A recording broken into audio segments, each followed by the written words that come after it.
Ragazzi, eccomi qua, Just Noctis 89, ci siamo signori, Kingdom Come Deliverance 2.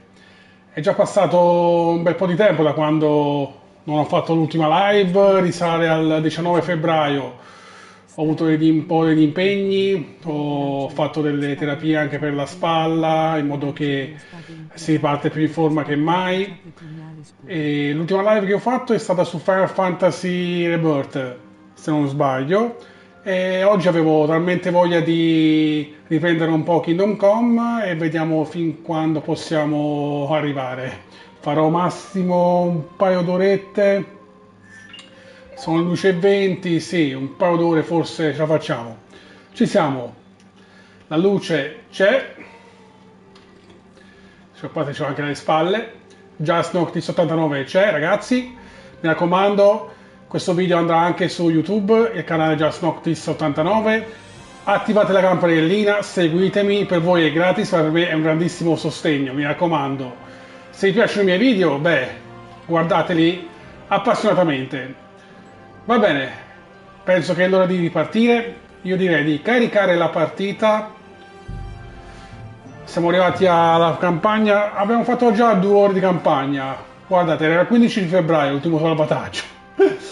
E andiamo. Eravamo andati a raccogliere i fiori per la nostra signora guaritrice che ci ha offerto appunto aiuto, e quindi dobbiamo tornare al suo accampamento, alla sua casa più che altro.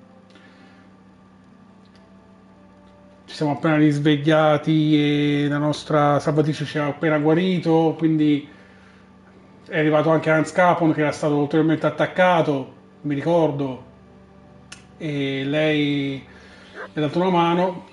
Ok, c'è il cane ovviamente che abbaia, qui dobbiamo fare in silenzio. Should have some weapon at hand, in case there's any foul play. Ok. We're from Lord von Bergon, and we're looking for those murderers. Armati. Lord von Bergon is reinforcing his garrison.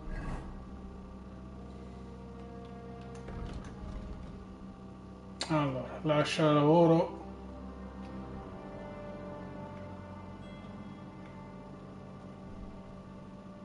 Ok. Non può ricordare i comandi.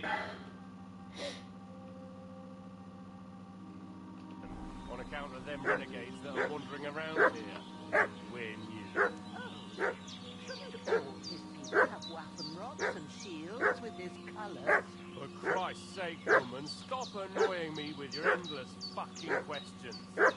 I'm the one asking the questions. And when I say we're from Bergon, then we're from fuck. Hey, you! What do you want? Come here and tell me who you are, or I'll drum it out of you. Lord von Bergov sent us to find the renegades who ambushed some knights' company down by the pond yesterday. A couple of them fled and are hiding out here in the rocks. So tell me who you are and what you know about it.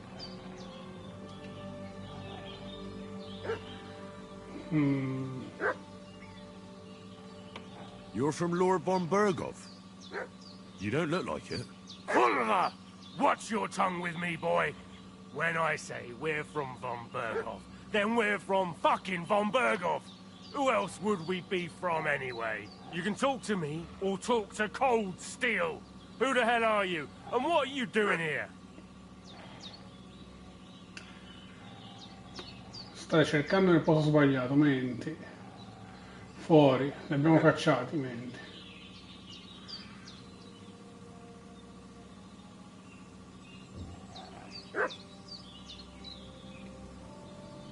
Li abbiamo cacciati. Calm down. No need to draw weapons. I'll tell you everything. It's just like you said. Before dawn, there were some vagabonds round here. I had a bad feeling about them. They were looking for a hiding place. What I want to know is where they are now, not where they were this morning. We sent them to the path around the pond. Not to the rocks, but along the other bank that leads to the crossroads by the birch tree, and then into that long gorge. Decent folk don't go there. It's a hiding place for all kinds of dodgy types, so a couple more won't be noticed. Aye, I know the crossroads with the birch tree. Oh, that's a long fucking way from here. Aye, but if you hurry, you'll be in that long gorge before dark. Shit, I've been up all night, and now I'm supposed to hightail it to Andata the bene, mi sa. fucking birchwood.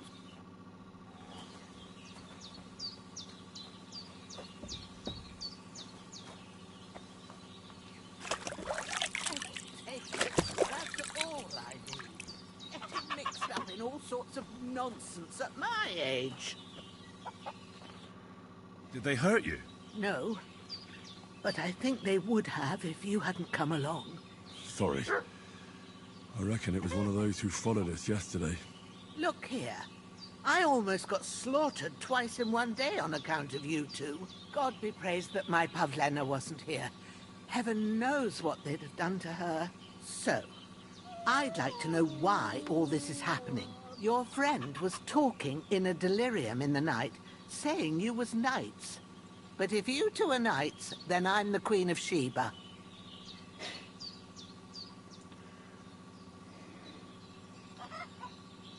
È giusto che tu sappia la verità, ma ci ha salvati, quindi...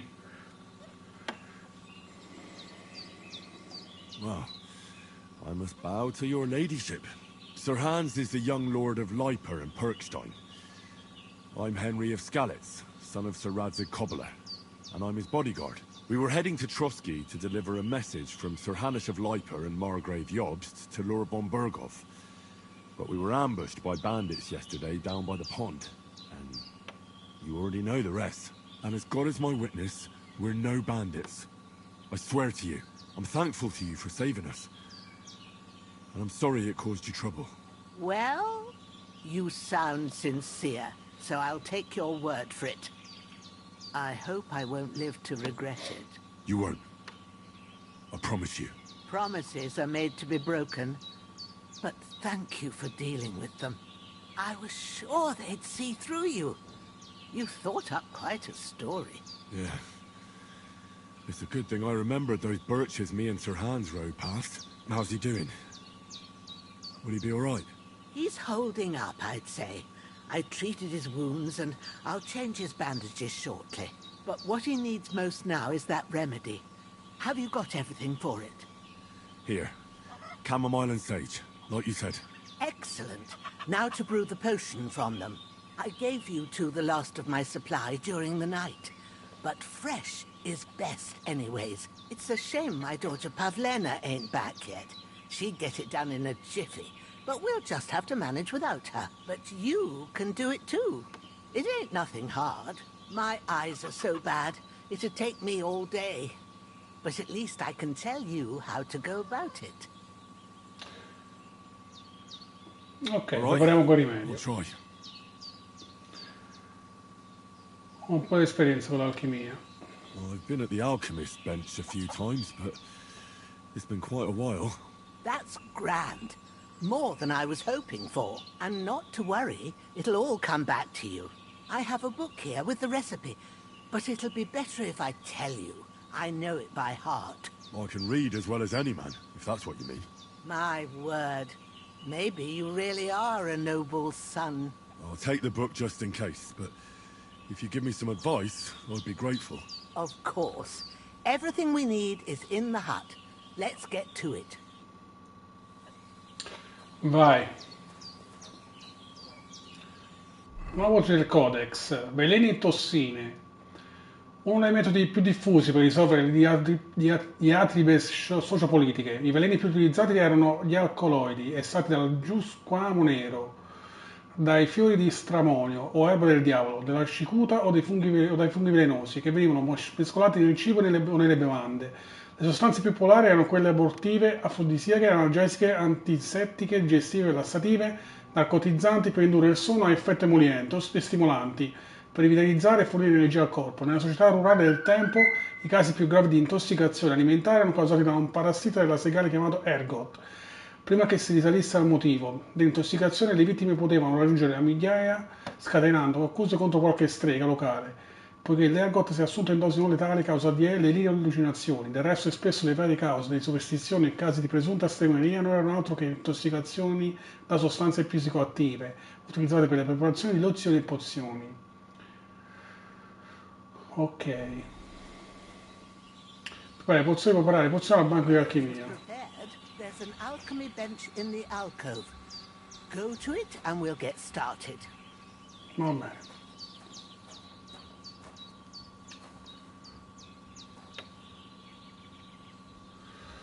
Allora. Avvia alchimia. First, go to the recipe book. Allora, prima trovare le ricette. Digitare a destra per X per sfogliarlo. Now find the recipe for chamomile decoction and remember what you have to do. Then get back to the bench and we'll start. Allora, decotto di camomilla.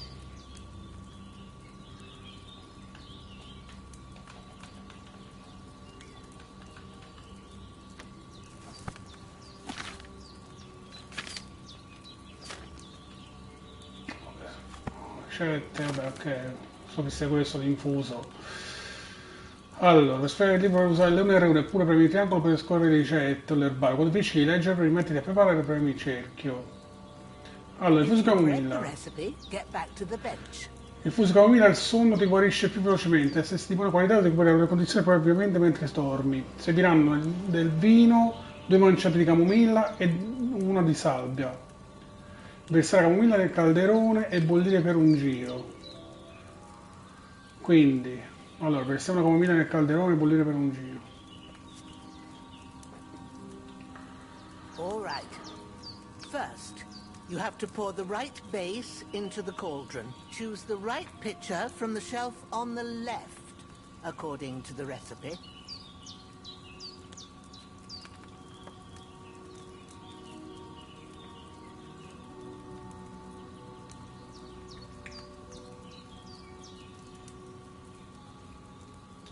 Allora, base liquida della pozione. Nel pozione c'è una base liquida, le brocche si trovano nella toscafà a sinistra, contengono le basi liquide. Seleziona la base giusta per poi premi X per versare nel calderone. Quindi abbiamo detto che serve il vino. What are you waiting for? Pour it in there. Oh. Il vino, vino, eccolo qua. Versa via.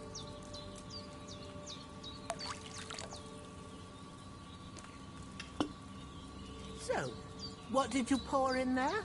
Wine, of course. Like it says in the book. Glad to hear it. Now try moving the cauldron over the flame, so you know how it looks when it starts boiling a bit. Ok, sposta il calderone. Hear that bubbling? It's boiling. Remember that well. For most potions, you just have to simmer the herbs for a bit. But sometimes you need to get it good and hot. So you have to get the fire blazing under the cauldron using the bellows. Try fanning it with the bellows to get it boiling. It's boiling! To keep it going, you mustn't stop with the bellows. If you want to cool it down quick, take it off the flames. Try it. Move the cauldron up. Good. Now we'll start with the brewing. Get all the herbs that you need ready. The ones you picked. Quindi la camomilla, giusto?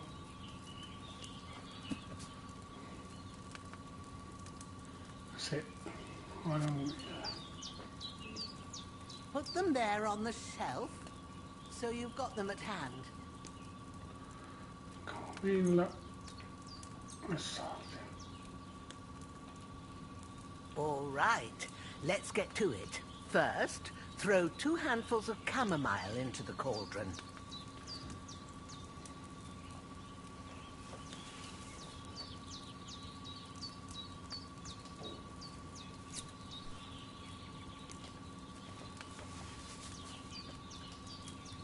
Before you put it on the flame, turn the sand glass so you know how long you're brewing it. It's got to be exact. Every grain of sand counts. See? When the sand has flowed out, that's 1 turn. That's how long you have to boil the chamomile. Move the cauldron to the fire and wait until it starts bubbling. Then turn the sand glass. As soon as the sand runs out, take the cauldron off the fire again. Ok. Quindi...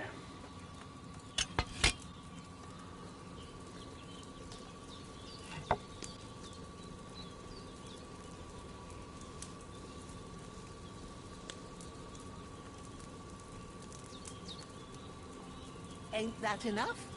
Take the cauldron off the flames. All right. Now, take 1 handful of sage, grind it with a mortar and pestle, and drop it in the cauldron.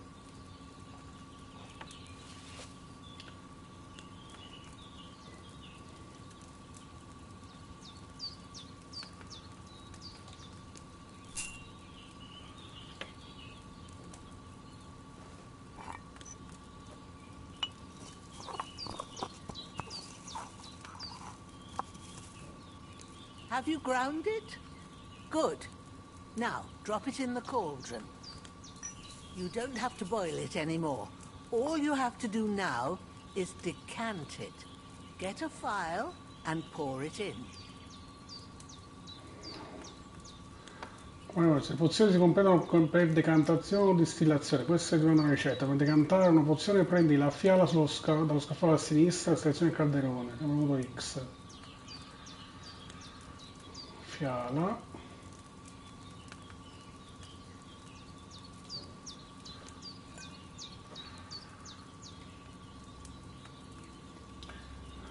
Prendi la fiala del calderone. Come on now, get it finished.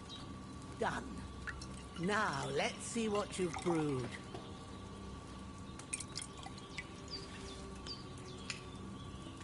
Ok.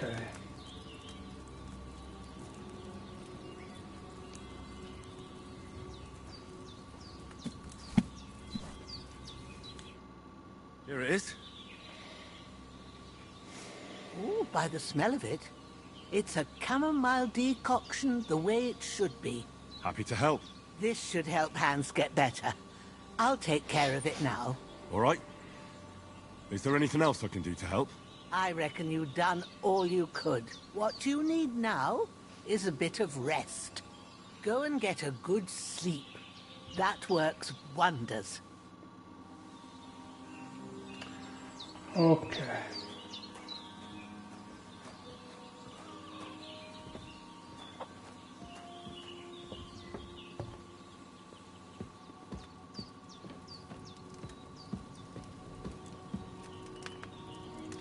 Vabbè, dormi e salva.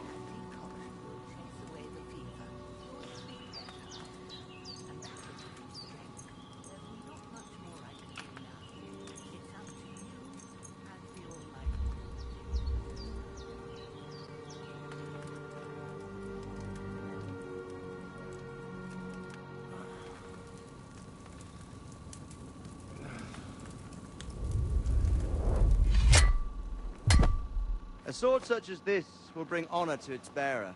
True, Sir Radzik. If I'd have had it like back in Nicopolis, things would have worked out differently.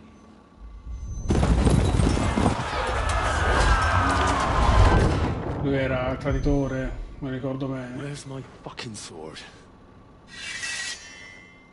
And I found it. Everything I take now will be mine, and I plan to take everything. Rotted hell! Ugh. Why would I miss one sword? Because it's the last one my father forged, and I promised him I'd deliver it to you. Stronger dog fucks the bitches, and war is a nasty business.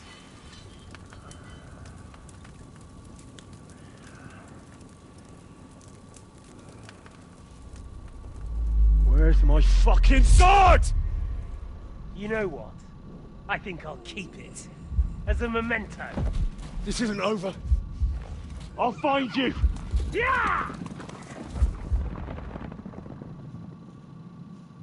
Don't disappoint me. Wake up, Henry. It's past sunrise.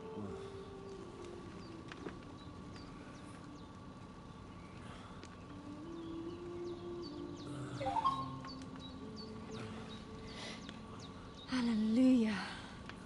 I thought you'd never wake. Were you having a nightmare? E si è problema.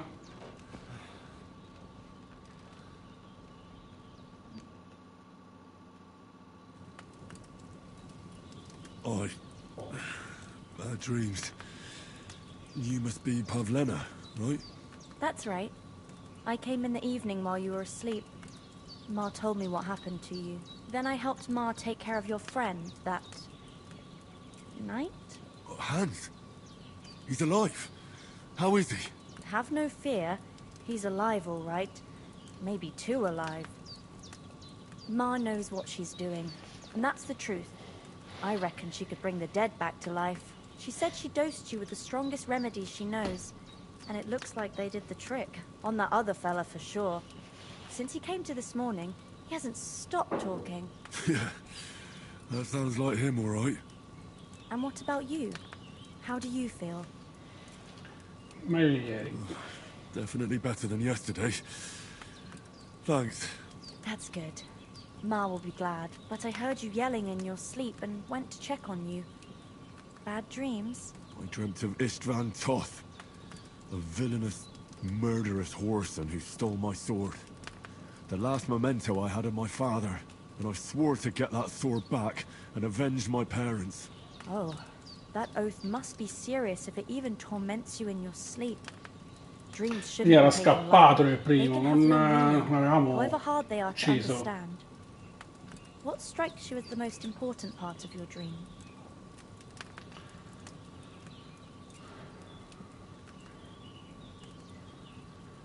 Qual è l'elemento centrale? La storia. Pa, without a doubt. I hope his soul and Ma's find peace. Dreaming of a dead parent is confusing. It could mean you cling too much to the past, and you ought to find a new path. But I think it's a good thing he's more important to you than that murderer. Thanks, Pavlena. I never thought of looking at it like that. It's a lot to think about. You're welcome. But remember, it's only my reading. The only one who can really understand you is you yourself. I expect you're right. So in the end, all the hard work will be on me. But this is all too much heavy thinking at once. Right now, what I need more is a little sunshine and fresh air. Aye, that's the best remedy for many ailments. And a full stomach will help too. Breakfast is on the table, and I've got something else for you too. Come along, and we must save Ma from the clutches of his lordship. Punti talento. Quando Harry sale di livello ottiene dei punti talento, puoi usarli per sbloccare altre abilità e potenziamenti, per accedere all'elenco dei talenti da inventare pure giocatore. Ok, allora, i punti talento, dove sono?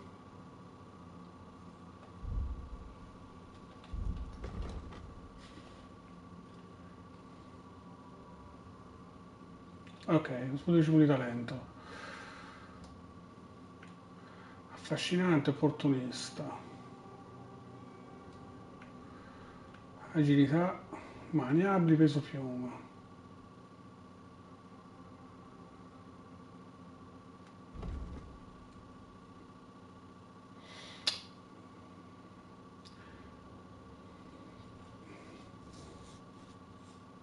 Da un po' nuova però la visuale della telecamera. Allora, dove si potrebbe mettere?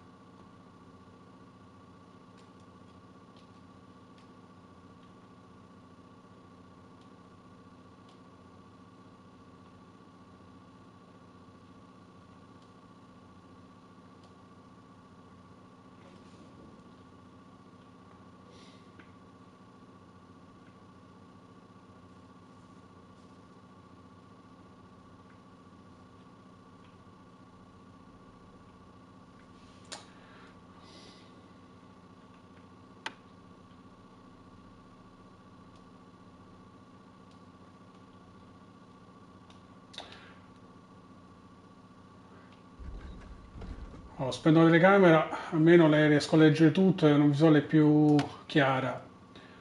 Allora, mani abili, maneggi le armi con facilità e autorevolezza, come se non avessi mai fatto altro fin dall'infanzia. L'agilità richiesta per tutte le armi sarà inferiore di 2 per te. In generale, se l'agilità è inferiore a quella richiesta nell'arma sarà più difficile combattere con essa, ma se l'agilità è più alta, il consumo di vigore diminuisce. Con questo talento puoi girare questo stato prima.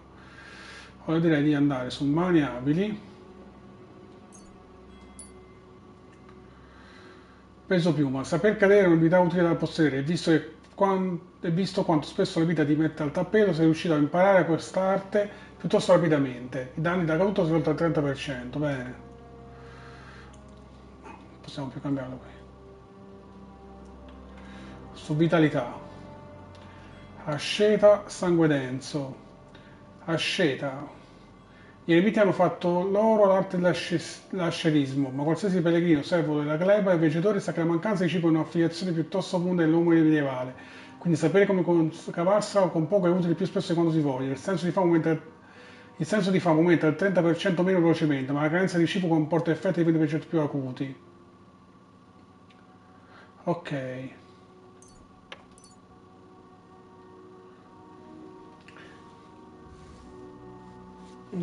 Va bene.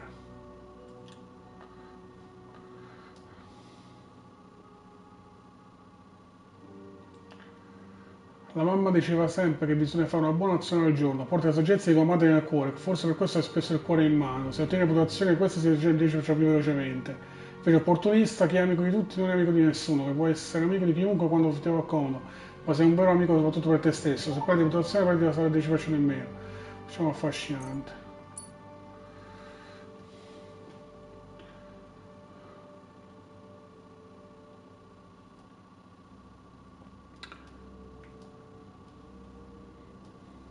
Ok. Allora, livello principale 6, pugnamento 9. Quindi...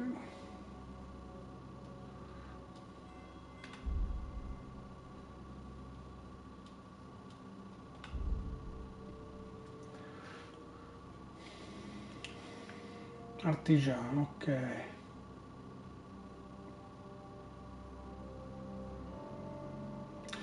L'artigianato accompagna da sempre il genere umano ed è una vetrina della sua abilità, operosità e ingegno. È anche motivo di gioia perché poche cose superano la soddisfazione che deriva da un buon lavoro fatto, da un lavoro ben fatto. Man mano che tu l'abilità cresce diventerà più facile ottenere un buon risultato nell'affilatura delle armi e nella forgiatura. Essere in grado di realizzare armi più avanzate, potrai anche riparare articoli di qualità superiore durante la manutenzione della tua attrezzatura e generalmente puoi utilizzare meno risorse per le riparazioni del ubiquato. Ottiene esperienza praticando il mestiere, ad esempio forgiando, affiliando armi, utilizzando dei kit di preparazione e lavando vestiti. Ok, questo può servire. Pratico. Stivali dalle 7 leghe oppure tagliente come un rasoio. Pratico, stringi il laccio qui, aggiungi un orlo di pelle tra le due lamine, cuci l'estremità di bella posizione e bene l'imbottitura, fissa bene la maglia ed è tutto più facile da indossare e meno rumoroso. Armatura e indumenti che ripari tu stesso con i trattensi da corazzaio. Fanno meno rumore quando li indossi. Una chiamata, vabbè. Soliti rompicavoli, rompicoglioni più che altro dei call center. Invece stivali dalle 7 leghe, più tempo trascorri in viaggio, più apprezzi stivali di buona qualità. Puoi persino personalizzare i tuoi stivali in modo che calzino come un guanto. Che indossi stivali riparati personalmente lo scatto con superventi per ricevere meno di vigore, quindi puoi correre più a lungo. Tagliate come un rasoio, chi non sa come prendersi cura di una spada, soprattutto della sua lama, non dovrebbe impugnare un'arma del genere, farebbe meglio da prendere una mazza alla cintura. Se affili un'arma sulla mola portandola a una condizione del 98% superiore, l'arma ottiene un effetto bonus che aumenta il suo danno del taglio del 10%. Questo effetto rimane attivo finché la condizione dell'arma rimane superiore al 16%. Questo può essere comodo. Bene. Poi abbiamo cavallerizzo. La capacità di stare in sella, la conoscenza delle manovre a cavallo, il combattimento a cavallo e la cura degli nemici da sella. Ogni nobile è un uomo d'onore. Sì, ogni nobile è un uomo d'arme. Dovrebbe privilegiare quest'arte. Con aumentare l'abilità e il consumo di vigore del cavallo diminuirà quando si viaggia ad alta velocità. Il cavallo sarà meno nervoso quando viene minacciato e per i nemici sarà più difficile disarcionarti. Ottiene esperienza cavalcando ogni volta che percorri una distanza che si devono in sella. Attenzione però, quando usi il viaggio rapido non ottieni esperienza. Nel combattimento a cavallo ottieni esperienza per ogni nemico sconfitto mentre sei in sella. Allora, addestramento a combattimento a cavallo o sellaio. Padroneggiare le basi del combattimento a cavallo è una parte fondamentale dell'addestramento di ogni scudiero, quindi non rilassarti e fatti valere per te e Ser Capon. Gli attacchi in mischia da cavallo ti costano il 15% di vigore in meno, per i nemici è più difficile risoluzionarti. Se no sellaio, ti occupi di cavalli ormai da un po' e grazie alla tua affinità con questo mestiere hai evidentemente imparato molto su selli, infinimenti e altri attrezzi da cavallerizzo. Le riparazioni di coronarsi da ciabattino saranno il 20% più efficienti, inoltre poiché conosci bene il borsello e tracolle, è un bonus di più 1 abilità furto se borseggi. Vabbè, io penso che...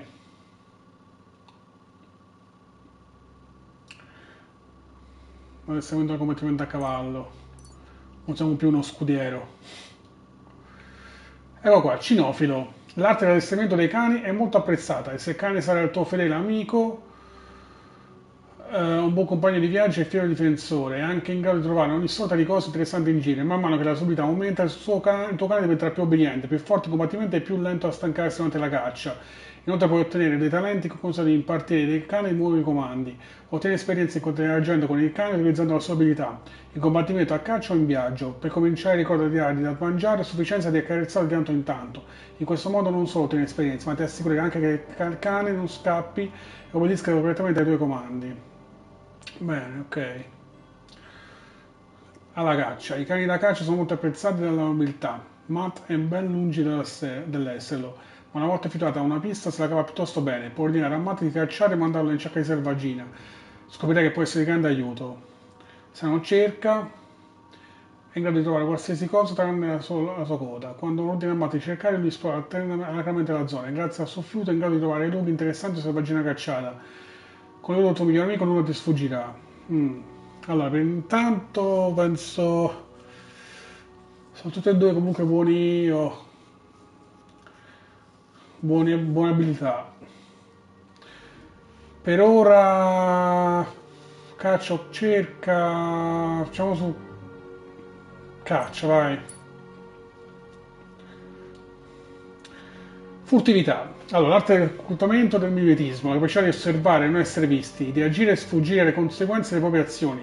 Di quest'arte non si parla in una società onesta, ma tutti conoscono i valori di una buona spia e alcuni anche l'importanza di un omicidio opportuno. Maggiore la tua abilità, meno rumore farai quando ti muovi furtivamente.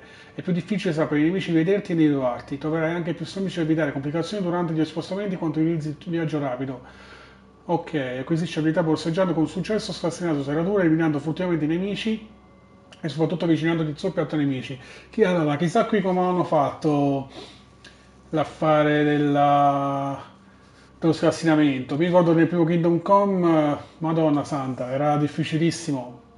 Ovviamente poi man mano che prendevi la mano era più sempliciotto la questione. Infatti c'era il baule lì, come si chiamava? A Tamberg mi pare, dal vecchio mugnaio. Madonna, quanto tempo ci ho perso. Vediamo come possiamo fare. Allora, Boschimano oppure si segue di curo. Boschimano cammini in sottoposto con la leggerezza di una brezza e l'agilità di un serpente. Riduce il 50% di rumore in meno quando ti muovi tra i tuoi spugni. Se non ti seguo ti curo, muoio lo giuro. Se una persona ti difende dal tuo tentativo di stordirlo o ucciderlo, effettivamente subirà una penalità ai suoi attributi. In questo modo sarà più facile sconfiggerlo in modo convenzionale l'effetto della 20 secondi. Ah, vabbè, passiamo Boschimano, vai. Poi, sopravvivenza.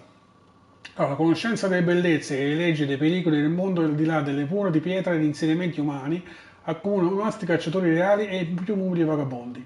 Maggiore la tua abilità, più facile sarà cacciare la selvaggina e ricavarne più carne. Anche la raccolta di erbe sarà più rapida e l'uso del viaggio rapido renderà più facile sfuggire alle imboscate e altre insidie. Ottiene esperienza in sopravvivenza, principalmente cacciando selvaggine, raccogliendo erbe e lavorando il pescato.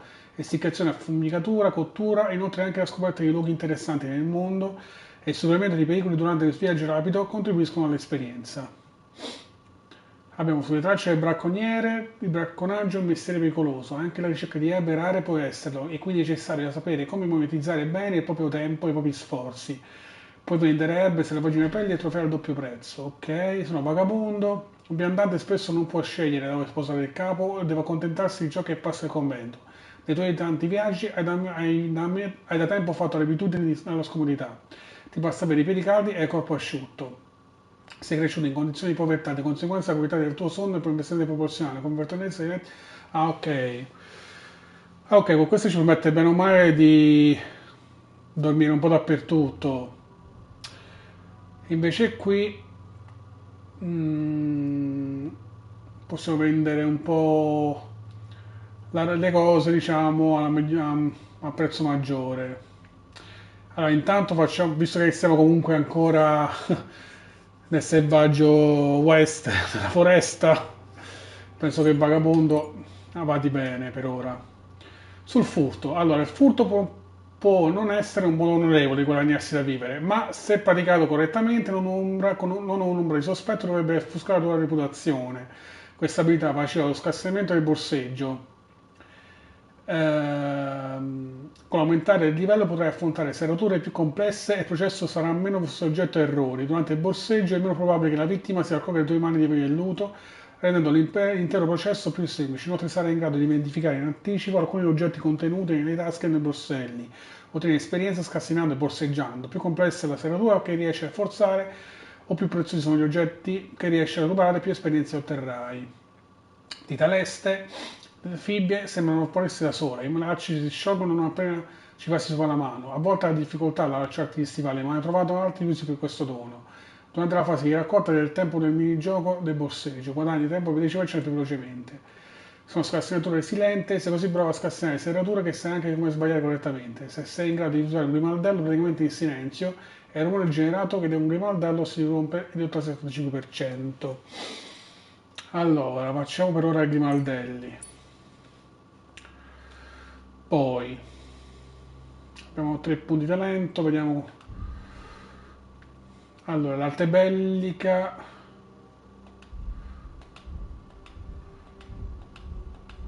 Ok, andiamo sull'arte bellica. Indica la tua padronanza generale del combattimento e di tutto ciò che riguarda la guerra, la capacità di basteggiarti nei campi di battaglia, esperienza acquisita in numerosi schermagli e la tua crescente capacità di maneggiare le armi. Maggiore tua abilità arte bellica, più veloci saranno i tuoi attacchi, più difficile sarà per i avversari leggere le tue intenzioni e parare con i tuoi colpi. Inoltre le armi subiscono meno danni durante il combattimento. Il tuo livello di arte bellica aumenta man mano che migliori le mie abilità con le singole armi o nel combattimento corpo a corpo. Ok, protezione alla testa o saldo. Protezione alla testa, gli eroi indossano l'elmo, ma il più umile dei sudditi ha il buon senso di procurarsi qualcosa per proteggere la tua testa quando il suo padrone richiama alle armi. È semplice, un buon elmo ben calzato e legato salva più vite di più esperto guaritore. Se indossi l'elmo e colpi la testa cosa rimetti per 100 anni in meno. Sono saldo, come già detto più volte, è importante stancare l'avversario in battaglia e conservare la forza sufficiente per sconfiggerlo. Questa abilità ti aiuta a parare con velocità anche i colpi più potenti. Ok, bloccare ti costa 20% di vigore in meno e il tuo scudo e la tua arma si consumano il 20% potente. Ok, per ora questo va bene. Se mai volemmo si fa dopo. Le spade. L'abilità di combattere con spade, armi e fini. Le spade sono managevoli e consentono di colpire l'avversario con precisione e rapidità, nonché di difendersi efficacemente dagli attacchi in arrivo. Le spade lunghe offrono anche vantaggi in una ragione portata. Il principale svantaggio di queste armi è che di solito sono inefficaci contro nemici pesantemente corazzati. Maggiore la tua abilità a spada, più veloci saranno i tuoi attacchi, più danni infliggeranno e più difficile sarà per i tuoi avversari bloccarli. Ottieni esperienza principalmente combattendo con le armi appropriate. Le armi della tipologia spada includono spade da caccia, spade corte, spade lunghe e sciabole. Allora, il colpo d'apertura. Il primo colpo non deve essere necessariamente quello finale. L'intenzione può essere quella di preparare l'avversario, soprattutto se è corazzato, in modo da poter sferrare un colpo potente in un secondo momento. Se riesci a colpire in una zona scoperta, ovvero dove l'avversario non para, sarà più difficile per arrivare e bloccare i tuoi attacchi successivi. Sono un colpo preciso, la fortuna favorisce gli audaci, è vero, ma spesso favorisce anche i prudenti. E quando si tratta di combattere con la spada, tu sai essere prudente senza precipitarti inutilmente all'attacco. Con l'attacco di spada completamente caricato, la tua abilità spada conterà 3 volte di più. In questo modo il tuo attacco non solo sarà più forte, ma anche più difficile da parare. Va bene, andiamo con i colpi precisi per ora. Tiro con l'arco. L'arte di mirare e colpire con armi a distanza, come enormi archi, balestre e quei nuovi diabolici marchingegni a polvere nera. Un livello di abilità più alto si manifesta soprattutto con una mano più ferma e prende la mira, rendendo più facile colpire nel segno. Ottieni esperienza usando armi a distanza sia in combattimento che a caccia o nelle gare dell'avversario. Allora, mira stabile, la precisione di tiro e soprattutto l'arte di non avere fretta di sparare con sicurezza. Se rimani immobile più di 2 secondi, mentre prendi la mira, il tuo vigore diminuisce il 20%, più lentamente il tuo vigore sarà 15 volte più potente. Sono un tiro paralizzante, lo scopo principale degli arcieri in battaglia non è quello di uccidere direttamente il nemico, ma di ferirlo e quindi debolirlo, o renderlo incapace di combattimento ulteriore. Tu hai acquisito una buona padronanza di questa abilità. Se infliggi danni a un nemico con un'arma a distanza, il suo vigore si rigenera molto più lentamente, la sua capacità di combattere sarà ridotta. Ok, intanto facciamo con mira stabile. Va bene, ci siamo. Ci siamo. Va bene, allora ci alziamo, mangiamo qualcosina dalla pentola.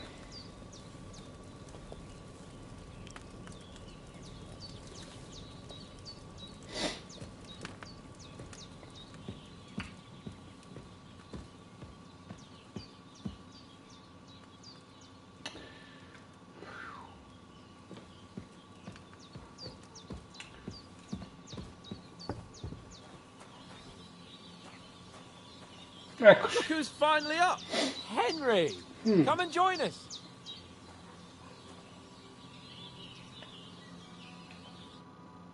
Good morning, Henry! You have no idea how glad I am to see you. Come join our banquet in the midst of these exquisite woods. I'm glad to see you, too. I see you're in a surprisingly good mood for someone who was at death's door yesterday. It's all the more cause for merrymaking! Even this water now tastes like the finest wine. Of course. I did bring it all the way from the spring. And for that, I am in your debt, fair maid. And I'm grateful to you too, Henry. Bojena told me what happened here yesterday. That's the 3rd time you've saved my life. I suppose I'll have to give you some estate or something. The 3rd time? What in God's name happened the first 2 times? Now, Henry, don't make her beg. Tell this good maiden of your heroic deeds.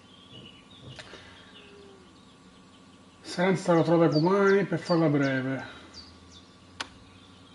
Well, there was this time when me and Hans had some fisticuffs in the tavern, and for punishment, I had to accompany him on the hunt. And I shot a boar. And made it mad. And when Hans chased after the wounded animal, he got caught by a human patrol. Humans? Mercenari inglesi. They come from somewhere in Hungary. Sigismund brought them here to Bohemia as mercenaries. They're a very dangerous bunch. I told you about them, though. The fellas in the tavern in Zheleov were saying there's some foreigners like that camping in the rocks down by the pond. What? It's just what I heard. Whoa, that's all we need. I hope they don't turn up here. What could us two do alone against them? What could they want from us? But if they did come here to rob us, I'd shoot enough arrows into them to make them think twice. But the thing I want to know is, how did it end up with young Sir Hans? Well, as I said, they took him captive. Well, there must have been 10 of them. I hadn't a chance. You must have been seeing double. As I recall, there were 2. That just proves how well you can count. Besides, they were armed to the teeth and had bows and armor. It might as well have been 10. Whatever. Anyway, with a bit of luck, I managed to free Sir Hans. Why the modesty? You got them. Maybe a stroke of luck, but as we know, al dentes. Fortuna juvat. See now, you've finally learned it. What? It's just this kind of motto of ours. Fortune favors the bold. Maybe they're really telling the truth about who they are. Who but a lord or a priest could know Latin? And priests they ain't. I can tell. And as I recall, you already got a pony from Uncle Hanosh as a reward for saving me. Your pebbles. So I'll save myself a few groschen. But you never gave me anything for Talmberg. For Talmberg? What was that about then? The foe took the castle by subterfuge, and we planned a counterattack. Under the cloak of darkness, we scaled the mighty walls of Tarnberg Castle to get inside and open the portcullis to our brothers in arms who were poised and ready to attack. Il doppiaggio We è almost succeeded. bellissimo. Only along the way, Sir Hans here took an arrow to his noble seat. Seat? He got shot in the backside. My upper thigh, actually. Backside it was. But that's no joke either. It's not easy to run with an arrow stuck in your arse. If I hadn't carried him... I admit it, you saved my arse. Well, now, you two have been through a thing or two. As far as I can tell, it really was his backside and not his thigh.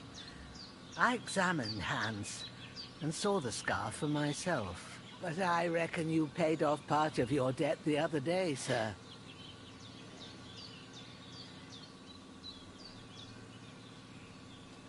True enough. Hey, how did you manage to get the best of that cutthroat the other night when you hauled me here? To be honest, by a stroke of luck. We were fighting outside, but that fucker got a hold of his falchion and let me have it in the guts. I thought I was done for. But I groped around and found a pail, whacked him with it with the last of my strength. And luckily I hit him a nice crack right on the noggin. Can't remember a thing after that. My word. Fortune really does favour you. You chose your motto well. Once we get back to Ratai, I'll have it inscribed on my shield. Do tell. What else did the two of you encounter? Quite a lot of things. But I'm afraid we don't have much time for storytelling right now. We came here on an important mission, and we cannot afford to dally any longer. We have to get to Trotsky as soon as we can. How far is it from here? Not far. Once you climb the hill above Zheleov, you'll see the castle. All right. I think we should get on our way as soon as possible. I'll prepare a bit of food for you. For your journey. Oh, Bajana, I don't know how to thank you for all this. Ah, but I do. Once we've settled our business with von Bergov, I shall reward you as befits a knight. You have my word of honor. Now you've got me curious. I never got a knight's word before. For a start, you can leave me that axe and spade. We can't manage without them. Yes, of course. And thanks for everything you've done, Bajana. I have something for you, Henry. Ma had trouble because of you, but I know you didn't do it on purpose, and you protected her when she needed it. I want to thank you for that. Take this potion. It will help when you're in danger or don't know which way to turn. Have a little sip each time, and it'll save you a lot of trouble. You'll see. It's not all that hard to brew. With a bit of practice, you could manage it yourself. Thanks, Pavlana. This'll come in handy. Ah, bene, c'è No la doubt. grappa. But we better get going now. Hans is right. We're very glad we met you. And we're obliged to you for your help and hospitality. God bless you. And you too, sirs. As Henry Okay. says, may God bless you for your generosity and your healing arts. And you have rightfully earned the gratitude of the House of Lipa for all time. If you should ever find yourself in need, the doors of Perkstein shall always be open to you. Thank you, sir. Though, I'm not sure I could find the way to Perkstein. Hopefully we'll never need to take up your offer.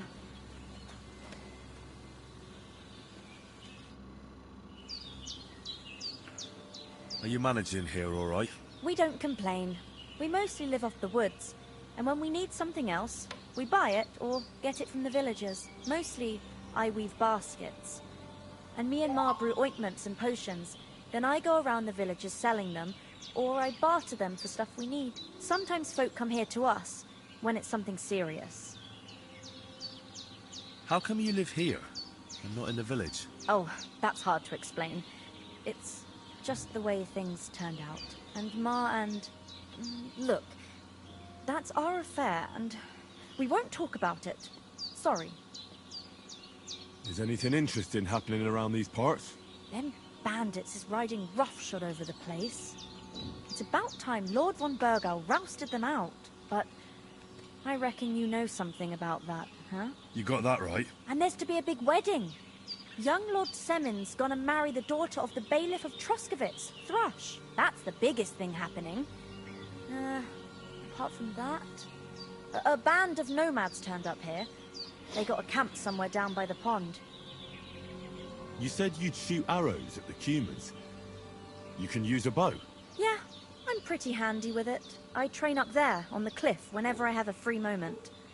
And the hares hanging in Ma's kitchen didn't just walk in by themselves. If they'd let me take part in the tournament at Trotsky Castle, I'd beat all the men hands down, but that'll never happen. So I have to make do with hares and a straw mannequin. God be with you. Praise be Jesus Christ.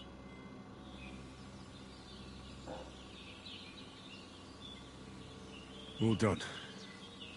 I got rid of that corpse for you. God bless you, Henry. Thank you kindly. I'll sleep easier now, and when Ignatius the Gravedigger comes by, I'll get him to take care of the rest.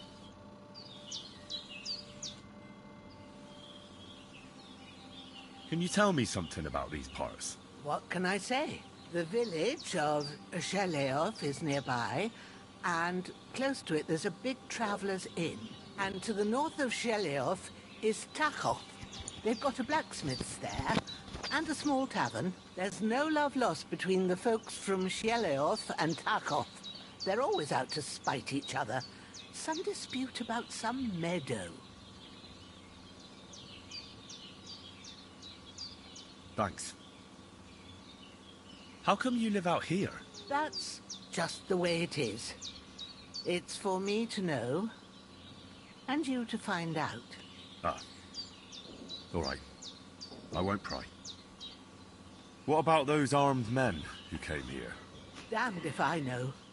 I just hope they don't show up here again. It was good to see you, my friend.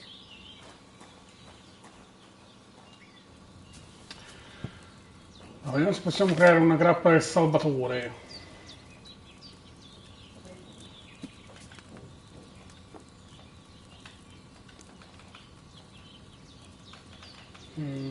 Avevo una ricetta.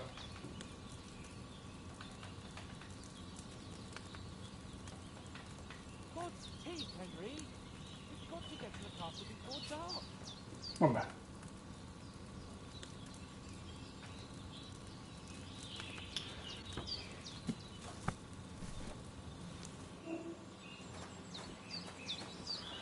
Vediamo che dici, dai. Finally! Where do you keep dallying? My apologies, sir. I'm here now. We can get going. Henry, don't provoke me. I don't think Trotsky Castle is going to go anywhere. So what's the rush for all of a sudden? We have a crucial mission, and things are already fucked up quite enough. I intend Cazzo è? to return to Ratai with good news. Sto salvando la vita finora. Let's go!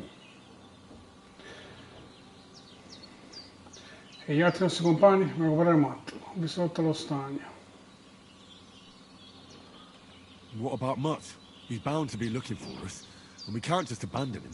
Henry, I like your dog, but that's not our priority right now.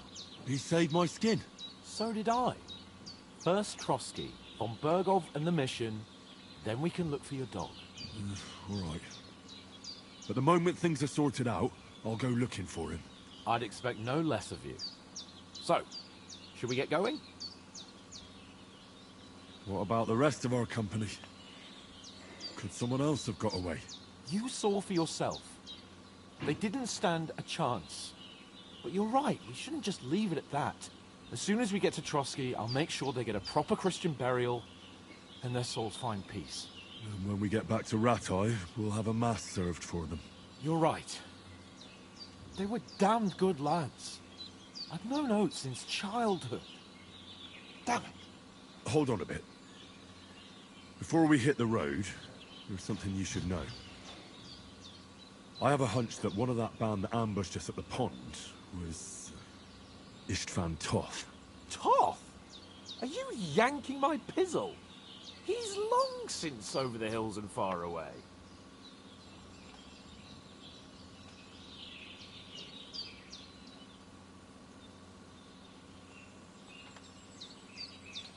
You don't believe me? It's not that I don't believe you. It just doesn't make any sense that he'd be here. No, I'm not. I'd never mistake him for anyone else. Of course, Henry. I know you have accounts to settle with him, But that's nonsense. Toth is in Sigismund's service and is harassing his opponents. And Otto von Bergov is one of Sigismund's allies. So Toth's hardly going to attack his people. It was dark. God knows what you saw. I saw him, the bastard, and I'll get him. Yes. We'll surely get him one day. I promise you. And your sword, too. But I don't think either of them are around here. You're still my protector, though. So you need a weapon right away. Here you go. You never know. Where'd you get it? I found it in the dung pile. Must have belonged to the fellow I brawled with that night we got here. Come on, let's get going. Your mind will turn to better things along the way. Vabbè, ok.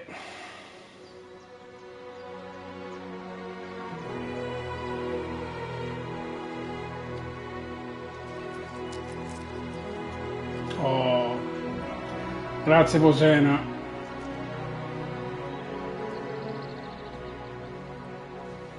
Bugina.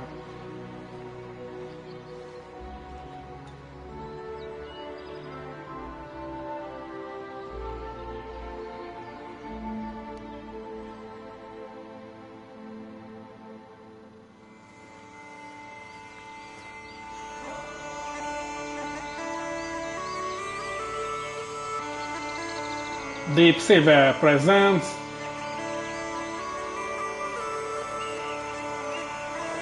Eroe Studios production.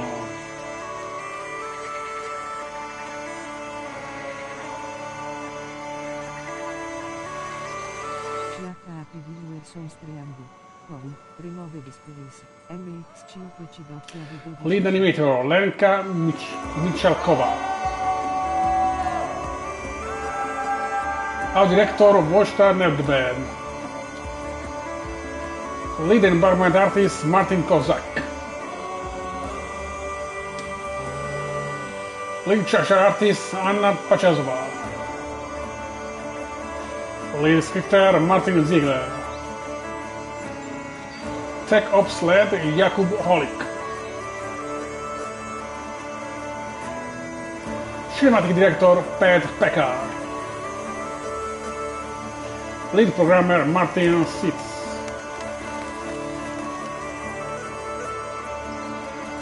Production lead Wojciech Kovacevic. QA lead Josef Lotsky. Art director Viktor Osh. Lead designer Prokop Nispa. Design director Viktor Bokan. Music composer John Balta e technical music director Adam Jesporka.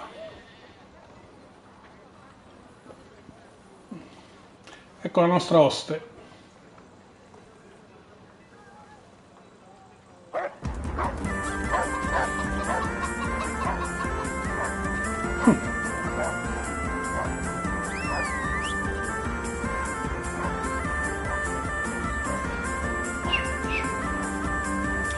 Creative director Dan Bakbra.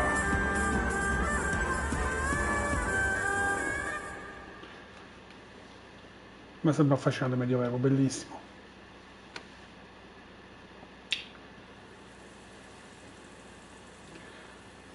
Oh, I hope they've got a good physician at this castle. Or at least a barber. I mean, that old crone got me on my feet. But I don't believe much in herbal remedies. Ho capito, You can't beat an educated man of medicine. È già tanto che t'ha guarito. And I can't wait to sleep in a proper bed. And some wine! Oh, fucking hell. Oh, it's closed. Ah, l'ho vista sta scena bellissima.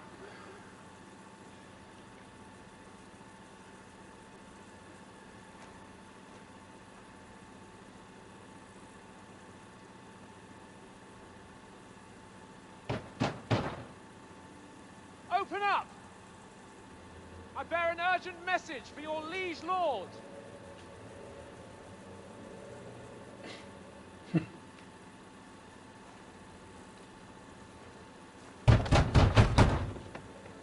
Hear me! Open the gate! I am a messenger from Sir Hanush of Lipa.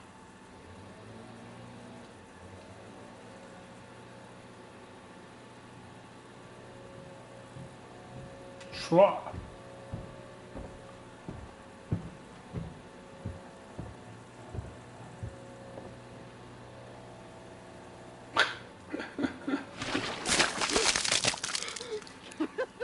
Fucking shit!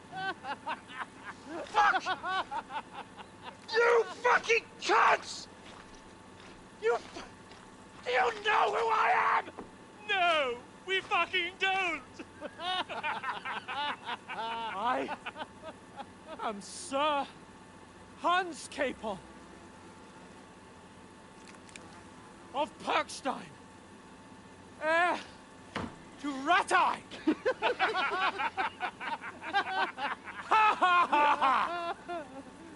Now, look here, you filthy beggar! I'm not here for your amusement, so get your stinking, ragged asses out of here on the double. The pair of you! What's all this about?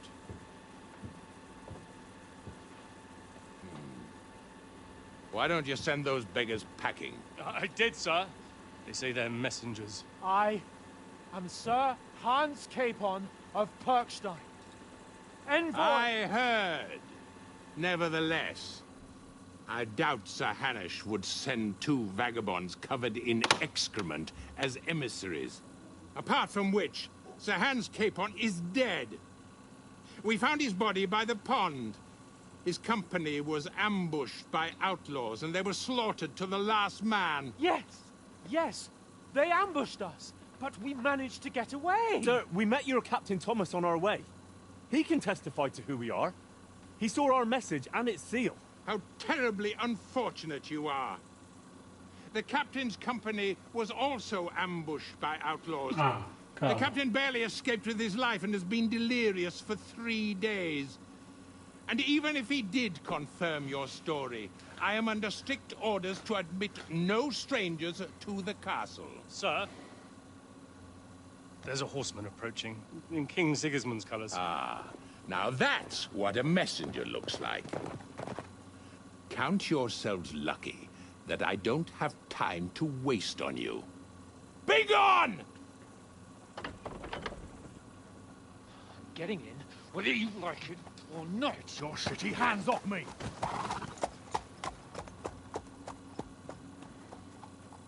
Look, wait. Wait, one moment!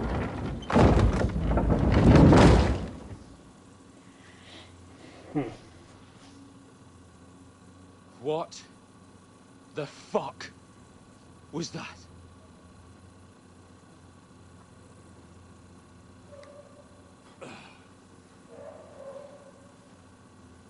So now what? Lo facciamo entrare. There's only one thing we can do.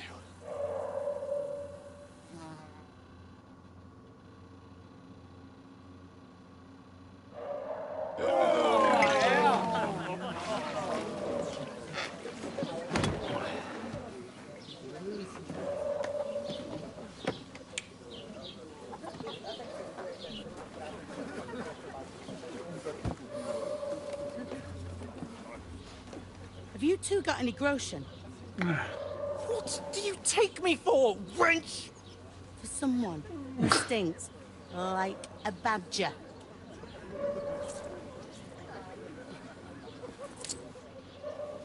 Look, we've had a tough couple of days, so we'd like a bit of peace and quiet, a beer, and a bite to eat. Unless you want to share a bowl of gruel, you're going to need more coin than this. Just bring the best you have, and we'll settle later.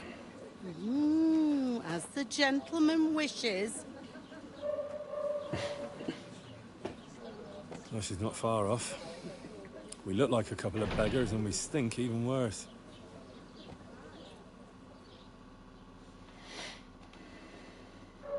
What the fuck was all that at the gate? You tried to talk to them and get shit poured on your head. Different lands, different customs. God's holy britches. Well, I expect they've had trouble with beggars at the castle, so they act without thinking. Oh, really? Well, I'd never have figured that out. I'd rather hear some cunning plan how to get out of this shit. Huh?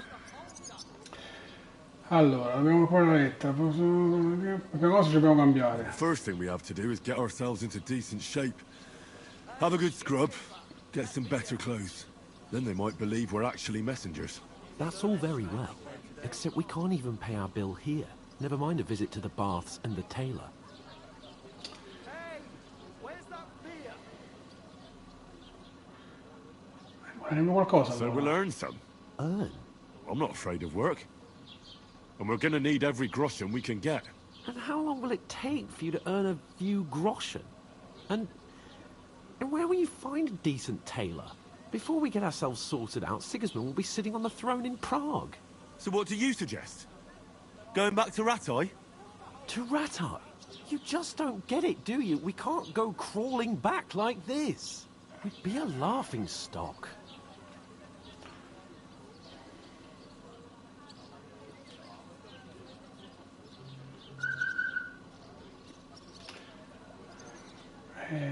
Che poi quando ce n'è stata che no, non si capirebbe.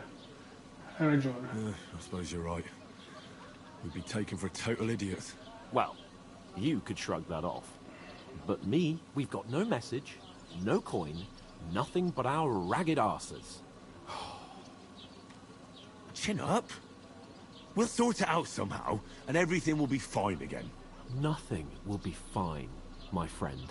I'll tell you 4 reasons why. Oates, Tankard, Conrad, and Nicholas, instead of sitting here with us, having a chat and a laugh, they're just food for crows in some godforsaken hole.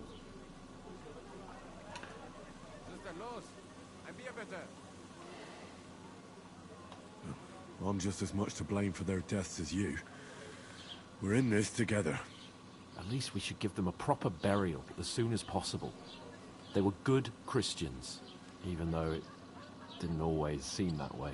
We'll keep the promise we made at Pagenis. The best way to honor their memory is to finish our mission. We'll get inside the castle. You'll see. We'll avenge our lads and go back to Ratai with our heads held high. I promise you that. Audentes fortuna juvat. Audentes fortuna juvat. Food. About bloody time. Here we are. Gentlemen. What is this stuff? Hey, there's meat in that. And there's more than you gave me coin for. When you're finished, report for work. Al lavoro. Cheers.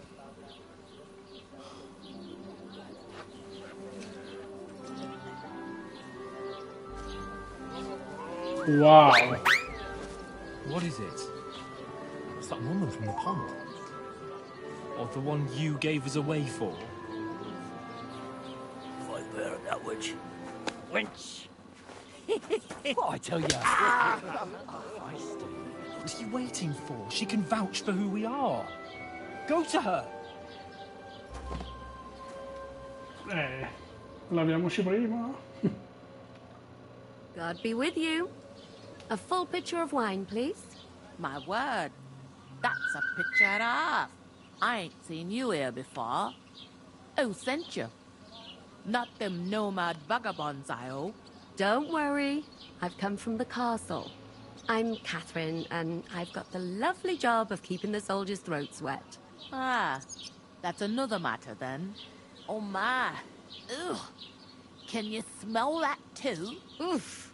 It stinks like something died here. Domando scusa. Sorry to interrupt. Jesus, fella. That's a bit much. Hey, youngster, if you want to go around mixing with my guests here, go and wash the stench off yourself at the trough first. Stinking up my establishment. Health, lads. That's the most important thing. Oh? Enjoy yours while you're still... Daddy's wounded. Oh, hi.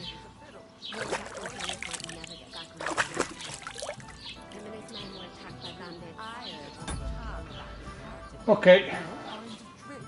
What was that? Daddy's wounded. What does he do? Oh, hi.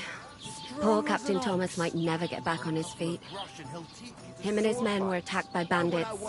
Most of them are dead. Jesus Christ! Lord von Berghoff is beside himself and won't allow his soldiers out the castle. Aha! So that's why they sent you for the wine. Wait a moment then. I'll be right back. Sorry to bother you, but I've seen you before. Oh, eh? I don't remember. Hold on, are you the boy that cleans the pit under the castle shitting hole?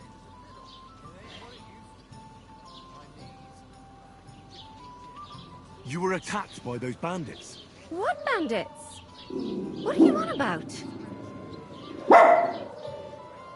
You were attacked at the pond. You, some other women, and so were we as it happens. I have no idea what you're on about. I work at the castle, and I wasn't at any pond. And I have no idea why you're trying to deny it. I saw you with my own eyes. You were washing laundry there with some other girls. Well, I reckon you weren't looking too much at faces, eh? Clear off, you lecher. Cavolo. Here's your wine. Is this vagabond bothering you?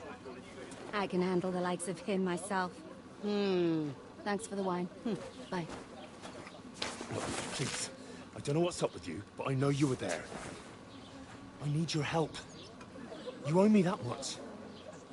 But we need to get to von Berghoff, and you're the only one who can confirm who we are.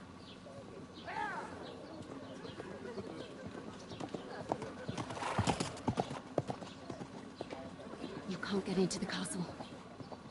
And even if you could, that was the King's messenger. Von Berghoff is getting ready to ride out. Shit. If you want to speak to him, the best place would be Samin's wedding. He'll be there. For sure. No, wait. And don't ever lay your hands on me again!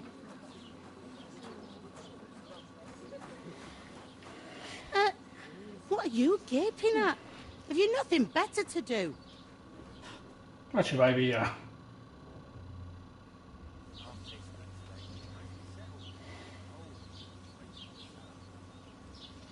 Why are you standing here like a pillar of salt? Are you ready?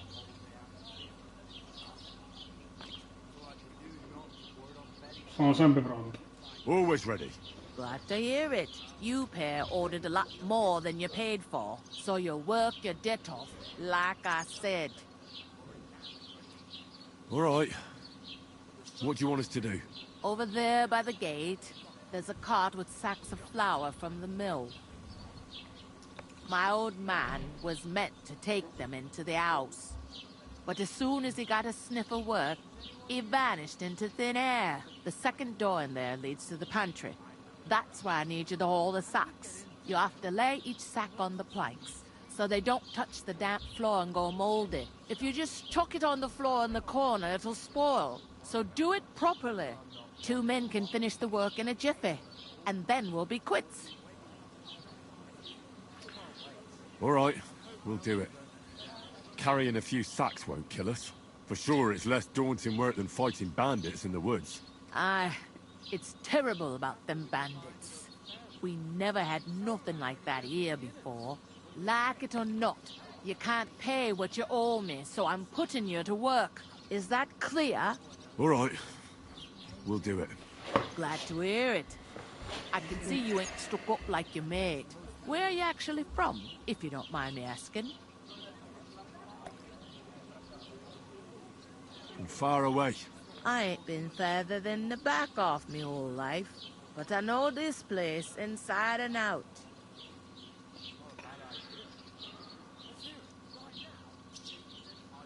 What's life like here? Better now that you and your pal have finally had a wash. Truth to tell, it used to be better.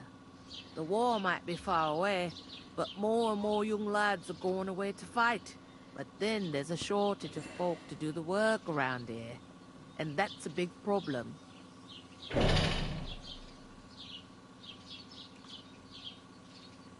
I'm sorry. Well, can't be helped. Let's hope things get better.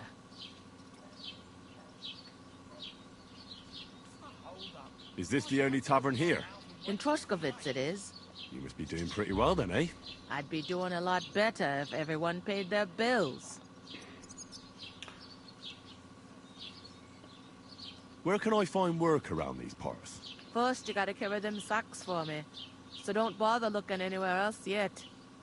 But otherwise, you can find work anywhere. You just need to keep your eyes open and not be afraid to ask. Try Radovan the smith for one. He's a bit odd, but he'll pay decently for a helping hand. Come to mention it, he sat just round the corner there, if you want to ask him about it. And that fella next to him is Miller Grazel. He needs helpers now and then. But watch out for him. You know what they say about Millers. I've heard things, all right. Well then, be careful. That's a CD. Where do you want the sacks moved to? To the pantry. That's the second door inside there. But I'd split the work with your pal if I was you. So you don't do yourself a mischief. It's his debt too, ain't it? Where's the pantry? Second door inside the tavern. You can't miss it.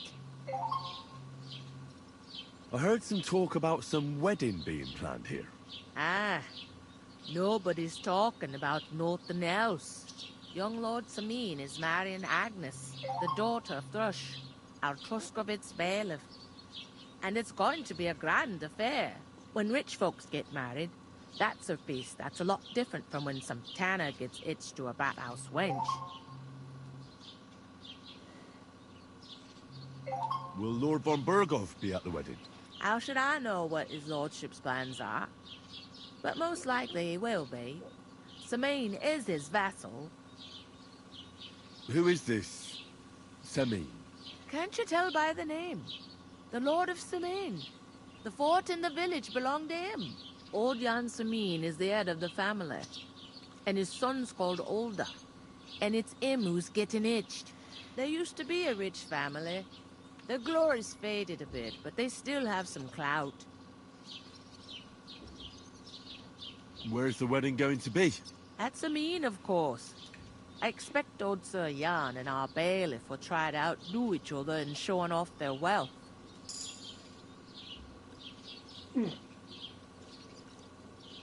Could I get to the wedding somehow? I don't know about that, lad. It's for invited guests only. It seems that's really our only chance. What's that? Oh, nothing. If you want to find out more, there's a couple of invited guests having an ale over there. Young Svatja there. He's the bride's brother. He can be a bit of a pain, but he's a good lad at heart.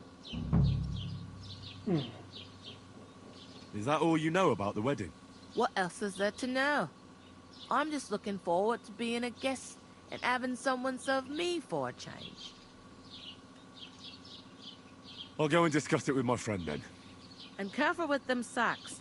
I don't want you ripping them or anything like that. Se mi chiameranno.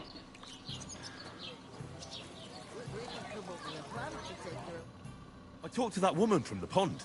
I noticed. It didn't look like she was too pleased to see you, though. The main thing is, she denied ever being at the pond. It's definitely her, though. You don't forget a figure like hers. I got the feeling she didn't want to talk about it for some reason. I did get something out of her, though. What? Don't keep me in suspense. Von Berghoff is about to leave the castle. Sacra! If he pledges to Sigismund before we can get to him, everything's fucked. Calm down. Let me finish. There's also going to be a big wedding in the region. Young Lord Semin, a nobleman, is marrying the local bailiff's daughter. It's the talk of the region. It's invitation only, of course. But maybe we could wangle our way in somehow. Why should some wedding in a shithole near Trotsky be of any interest to us? Because it looks like von Berghoff will be there. Oh, that's fantastic news, Henry. So all we have to do is get on the guest list. And that shouldn't be a problem, because you've got a cunning plan, right? Mi metterò qualcosa. I hope so. You can't expect me to do the thinking for both of us all the time. We'll ask the locals and see. There's something else we have to sort out first. I spoke to the innkeeper. I noticed that too. and we can work off our debt. All we have to do is carry a few sacks of flour from that cart to the pantry. If we both do it, we'll be finished in no time. Lug sacks? Are you yanking my noble pizzle? I'm serious. I can't work. I'm a noble. Ma chi ti vede? Mamma che viziato. Oh. Come on. Nobody will recognize you. Maybe not now, but what about later? People will remember my face, and when everything's cleared up, word will get around that I lugged sacks here like some beggar. As if the disgrace at the gate wasn't enough. Oh! Tutti devono lavorare. Work, your lordship, is an activity that all us common folk have to do when we need money. And it wouldn't hurt you for once either. Henry, haven't you ever heard of the 3 states of man? Would that be some aristocratic excuse? Not so fast. It's God's law. Oratoris, the priests who pray for us. Laboratoris, the plebs who shovel shit and pay taxes. And Bellatoris, the warriors who protect the ones on their knees or in the fields. Now, which am I? So if you find me a sword, I can get to work. But wield a pitchfork or carry sacks? That's against God and nature.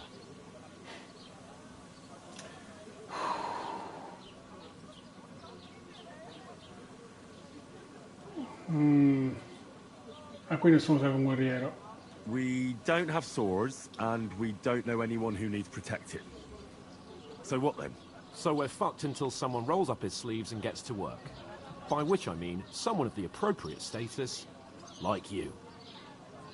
In short, be so kind as to get to work. I promise I'll make it up to you. Are you really not going to help me? It's just a couple of sacks. Come now, Henry. What did I tell you about Bellatoris and the natural order of the world? I simply cannot carry sacks. They say clothes maketh the man. And you don't look much like a noble right now. So, I don't think the natural order will collapse if you get your hands dirty. What do you know about a nobleman's honor? It's not long since I had to drag one sack through the night, and if I hadn't, that sack wouldn't be here now. So I think I've done my fair share. I mean it, Henry. Stop trying to push me. Suit yourself, then. Right. I'll get to work. Alone. Well, if it makes you feel better, I'll scratch your back later. How? Well, giving me a large estate? That too, of course. Maybe 2 estates. But above all, once we're out of the worst, I'll help you find your dog. As soon as we have at least some gear, we'll head into the forest and find Mutt in a trice. Although, if you think about the 3 states of man, looking for lost dogs is more like a huntsman's work. But let's pay no mind to that. How generous of you, Lord Capon. I know, my dear Henry. Such is my nature. Service is kind of slow today. Allora.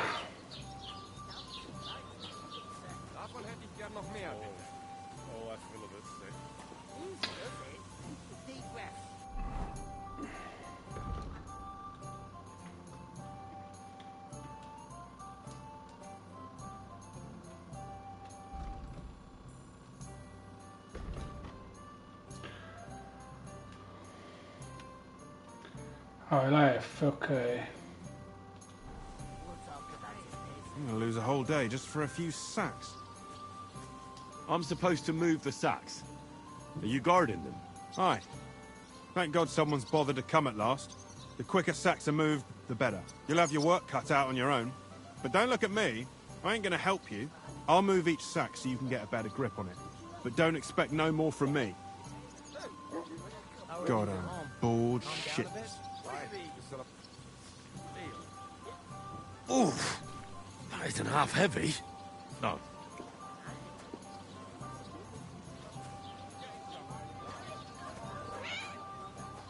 Did you hear about what happened at the... A tankard of ale, thanks.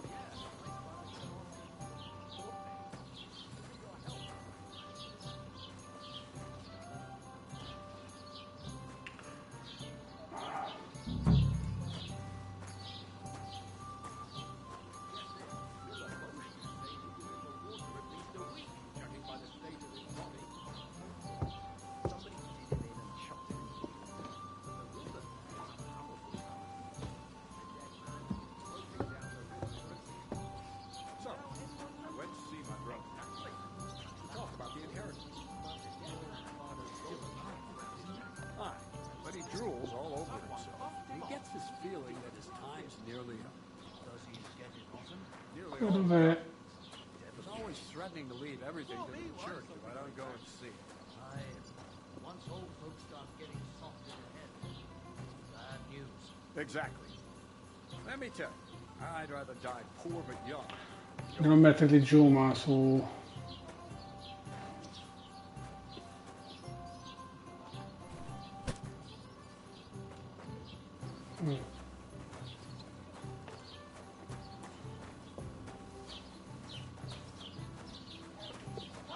What can I get for you?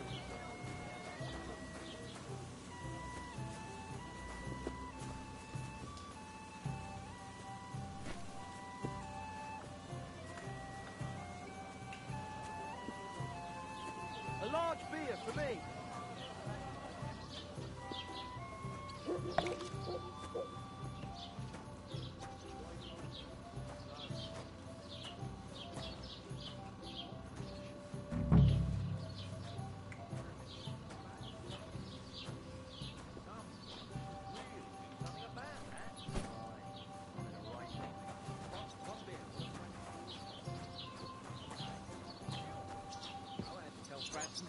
Listen to this.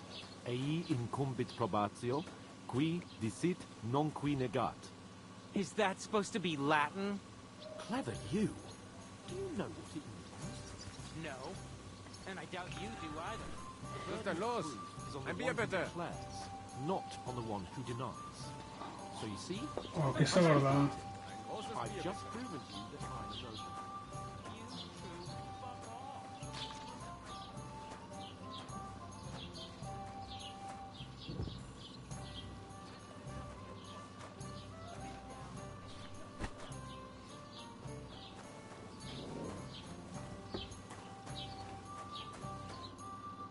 Facendo così? See it again. It was their own fault. What do you mean? They attacked themselves? What the fuck are you trying to say? Everyone knows it's dangerous around Trotsky. Making camp in such an unprotected place is suicide. Where else were they supposed to make camp, smart-ass? Somewhere in the rocks, maybe. Not out in the open by the pond. Only a fool would do that.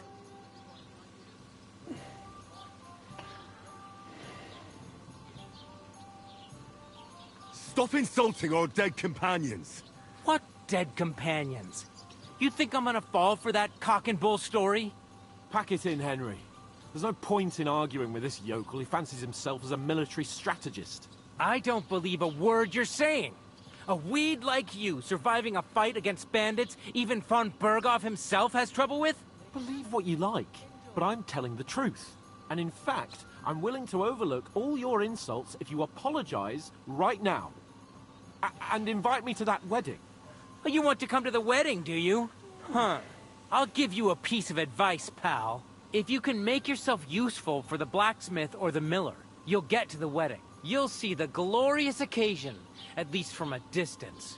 And you can stop spouting your pathetic lies. I am Sir Hans Capon, Lord of Perkstein, and I demand your immediate apology. I am Sir Hans Capon, Lord of Perkstein. Sir Hans Capon, Lord of Perkstein. You're starting to bore me. You and your silly made-up name. No apology, then. It looks like I'm going to have to teach you a lesson. Oh, I'm so scared.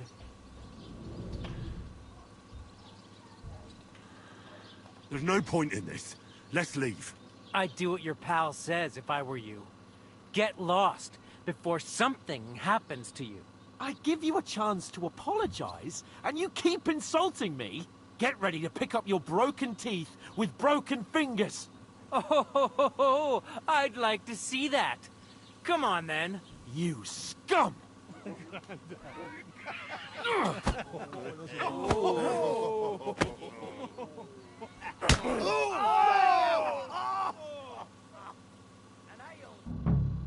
horse son!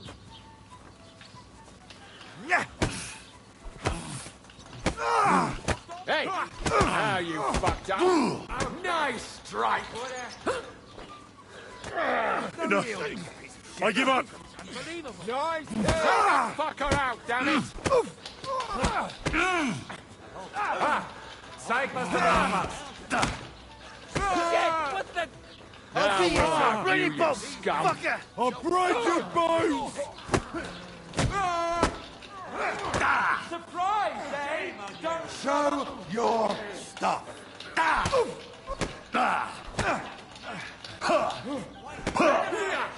I'll rip your ass open!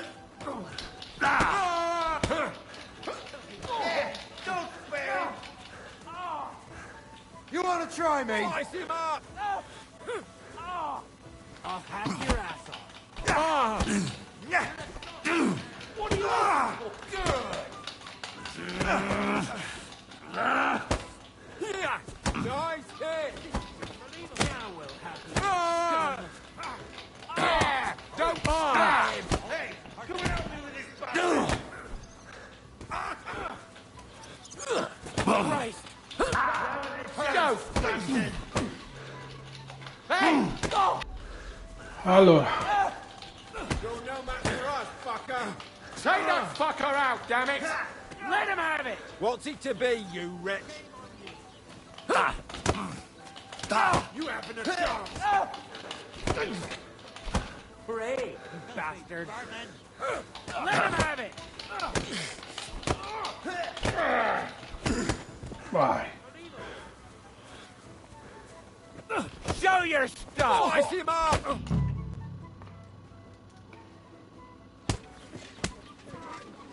Eccoli. What the hell is going on here? Grab them vagabonds!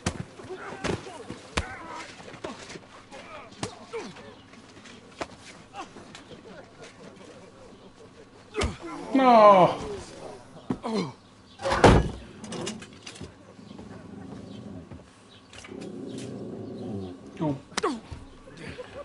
Bastards! This will cost you dearly. Keep your mouth shut and don't make it worse. What? You behave like a spoilt brat. How dare you speak...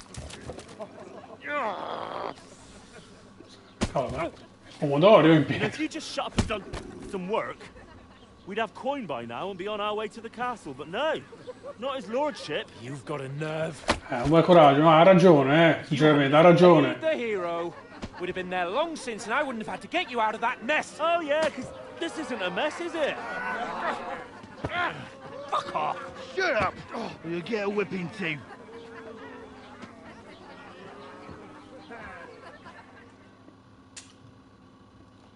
Just who the hell do you think you are? Sono lui che con le spalle. I'm the only one of us with any sense. I'm not the one who acts like a spoiled child. Spoiled child? You're in danger of crossing the line, Henry. Better keep your mouth shut. I shouldn't have brought you along. Well, that's something we can agree on. I could have been sitting in the mill instead of rotting in these stocks. And whose fault is that? Chi ha attaccato prima? What? Who started quarrelling with the locals? In their tavern? We should have made ourselves scarce. None of that would have happened. Oh, aye. Typical you, running away like a coward. If it hadn't been for me, we wouldn't have even been in that tavern. We've been in the shit right from the start because you had to play at being the knight in shining underwear, saving damsels in distress. I don't believe it. You're trying to put the blame on me? Just like that? Who else is to blame? You're just a simple peasant who has no idea how the world works. Oh, and our little prince knows all about it, doesn't he? You only left your uncle's a week ago. All you've known up to now is a tavern on Rat-Eye Green. Now you've gone too far. I've had it up to here with you. With you and your pontificating. You were supposed to make sure nothing went wrong. And how did that turn out? It was me who had to save your life. You're fucking useless. You couldn't even keep an eye on your own mutt.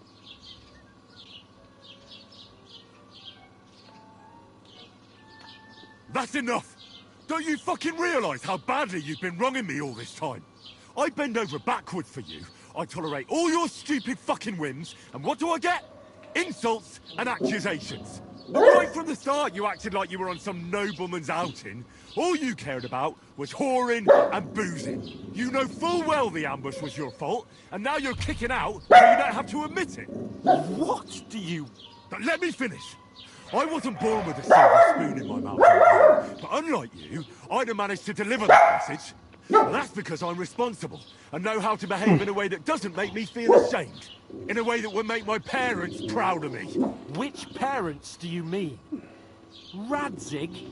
Aye, Radzig, let's say. Nobody could be proud of you, King. Ha ragione però, ha ragione.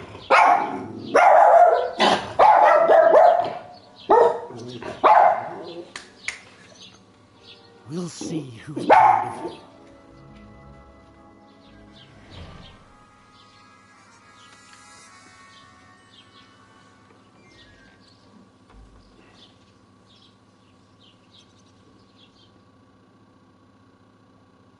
Cavolo, il mattino dopo. Porca.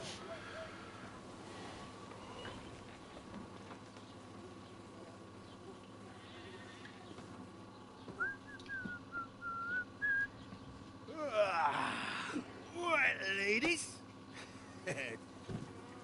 Time to go home. But I swear to Christ, if I catch you again, I'm gonna skin you both alive.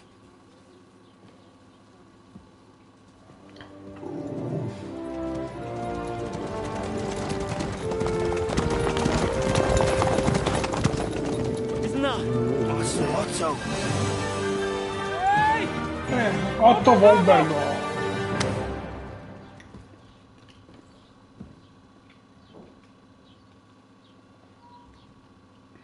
Oh shit. Right, where were we?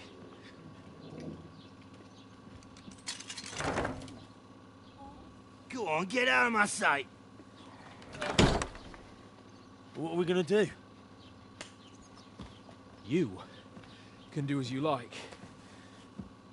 You can go and carry sacks, or dig latrines. I'll look after myself. I'll go and see Lord von Berghoff at the wedding. I bid you farewell.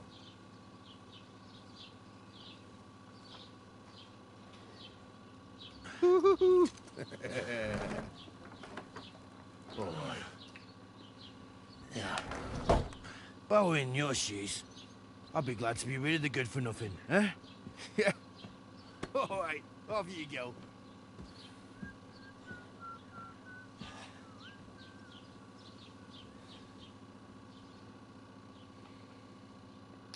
Un bel casino.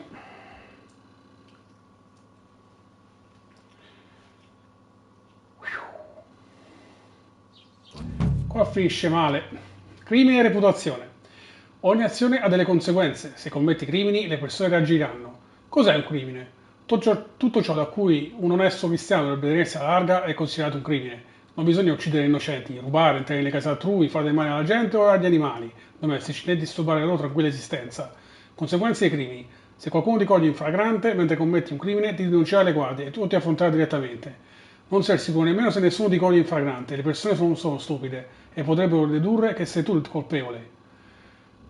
Puoi trovare informazioni sulla tua reputazione nella scheda giocatore nella sezione reputazione. Reputazione influenza nel modo in cui ti trattano le persone. Se piace a qualcuno, questa persona ti saluterà cordialmente. I mercanti potrebbero persino offrirti uno sconto. Se invece qualcuno ti detesta, non ti rivolgerà la parola. Puoi migliorare la tua reputazione svolgendo incarichi. La reputazione peggiore se commetti crimini o se ti comporti in maniera disonesta. Le voci girano, perciò se aiuti una persona oppure se le fai del male, in zona tutti lo sapranno. Madonna, hai migliorato tantissimo. Migliora la tua reputazione. Per migliorare la tua reputazione puoi pagare un'indulgenza oppure compiere un pellegrinaggio imposto da un prete. Disordini. Se in una zona avvengono molti crimini, gli abitanti aumenteranno la vigilanza, si armano. Ma le guardie chiamano il force. Una volta che la situazione si è calmata, tutto torna alla normalità. Suppose I really do need to find some job. I'll find muck without you, you stuck-up Lord of Perkstein. Henry? Yeah. It's about time. Come here. You don't look like you're in a rush anywhere. Che bara. What do you want from me? I don't want anything from you. I should actually be thanking you. Uh-huh. For what? I've been begging for alms here for days. But I didn't make any real coin till today. And that's thanks to you. The scene you made brought out nearly all of Troskowitz.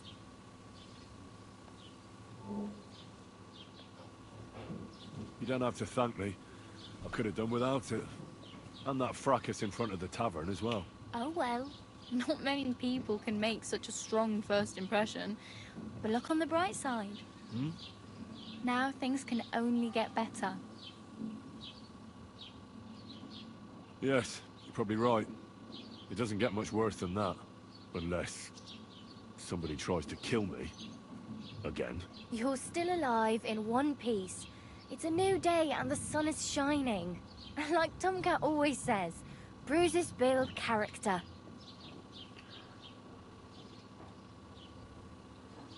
Hey, you.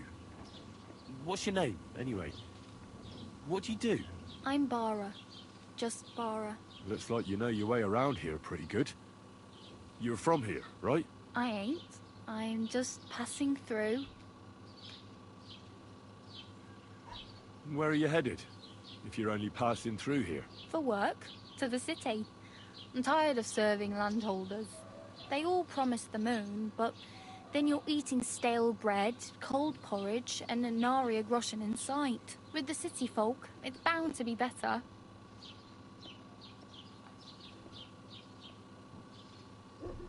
You're something like a wanderer? Nah, I usually find work with someone, stay for a while, and once I save a bit, I move on.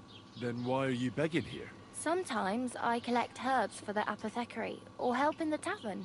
But I'd like to go somewhere else, so I'm scraping up whatever I can. But on the whole, you could say I'm a traveller, or a nomad. But don't say it too loud, the locals don't take kindly to them. Why? Because they're different, and it scares people. They travel from place to place and take their home with them. I'd like to see what their homes look like. You can go and see them, just don't stare too long.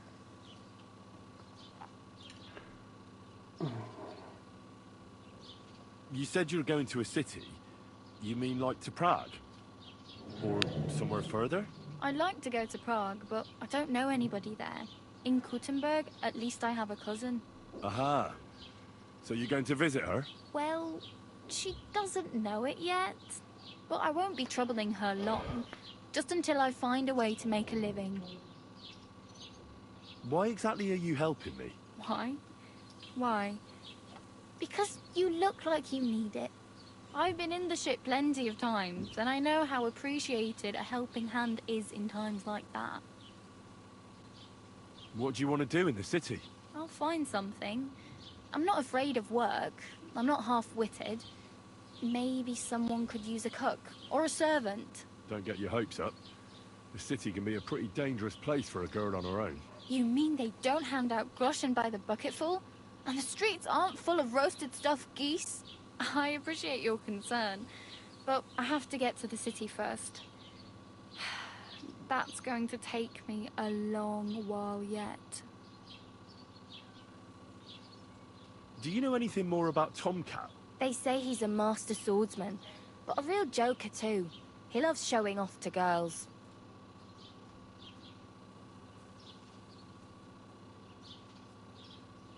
How does he show off for the girls?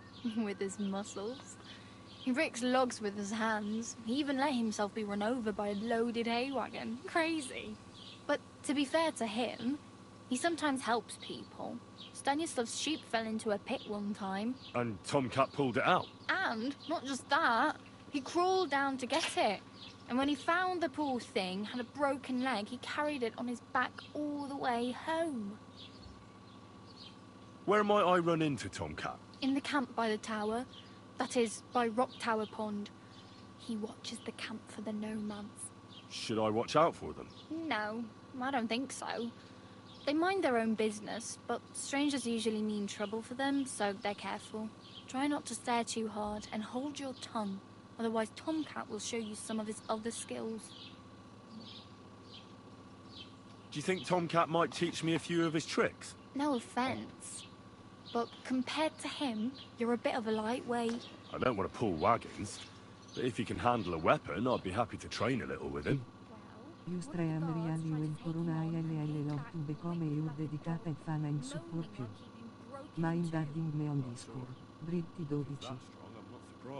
More like some trick he's got that our watch doesn't know. Or at least that's what the poor man said. Ok, addestramento sbloccato. Vabbè, dietro. Aiutami. Mi sembra che dove. Practically naked. Nobody's going to want to even talk to me like this. At least you're not walking around bare-assed. Although that might not be a sorry sight. Ah, very funny. I'd rather you tell me where I might get some clothes. And what do you have in mind? Brocade and satin? A monk's robe? Or perhaps Sir Brunswick's armor?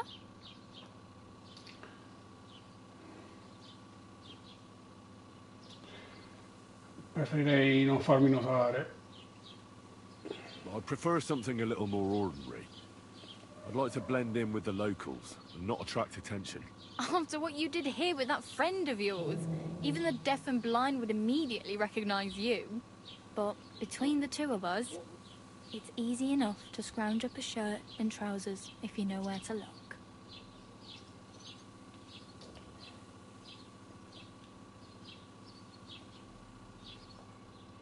Thanks. These'll come in handy. Just don't get yourself caught again. I have no money. I might as well beg on the village green like you. The hell you will. This is my turf. Here you go. I'll skip supper. It's partly your doing anyway. Wow. I mean, thank you. Seriously. Yeah, don't start crying. You'd better find some work quick. Damn. I could use a horse. It'll take years to get to Semin on foot. Don't exaggerate. This province is small. Still, it would be faster with a horse. There's a stud farm in Semin, renowned far and wide. And which way is Semin? Southwest from here, not too far. There's a road goes right there from the green. Just go down the hill. Once you see the walled farmhouse, you're there. Though, I'll be a queen before you can afford a horse from Semin. Do you know where I might find accommodation? Betty in the tavern lets people sleep in the hay. But you have to pay. I'm not going near that tavern. I'd catch hell again. Got any other ideas? If you find some work, maybe you'll get a place to sleep too. My main concern is getting to that wedding in Semin. Do you know anything about that celebration? Well, yeah. People are talking of nothing else. The Lord's son is getting married to the sister of that lout he was fighting with. How much time do you think I have? Have the preparations already begun? From what I hear, the bride's dress still ain't finished, and blacksmith Radovan still ain't started smithing the gift for the groom. So, no rush. Hopefully by then I'll find a way to sneak in. I really need something to wear. I can see that. Save up for something, or use those lockpicks. Either way, I can't help you anymore. Oh well. It was nice to meet you, but I should probably get going. Get a job, and so on. Don't worry, you'll manage. Till we meet again. Ok. Qui penso che inizia la nostra avventura dopo il capitolo iniziale. Siamo scalzi, nudi. Look out! Allora.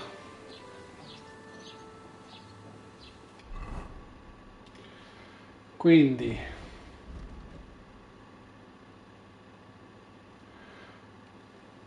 Allora, capisci più che puoi. Allora, dietro di noi c'è la taverna con informazioni di interesse. Siamo a Troskowitz, ok. Punto di interesse.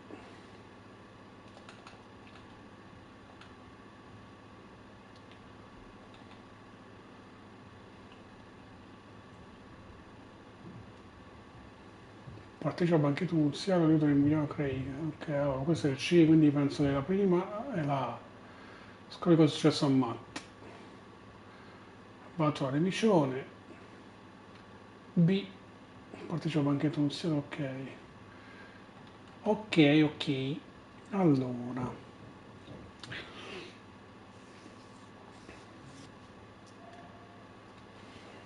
Che ore sono? 26. Ho capito.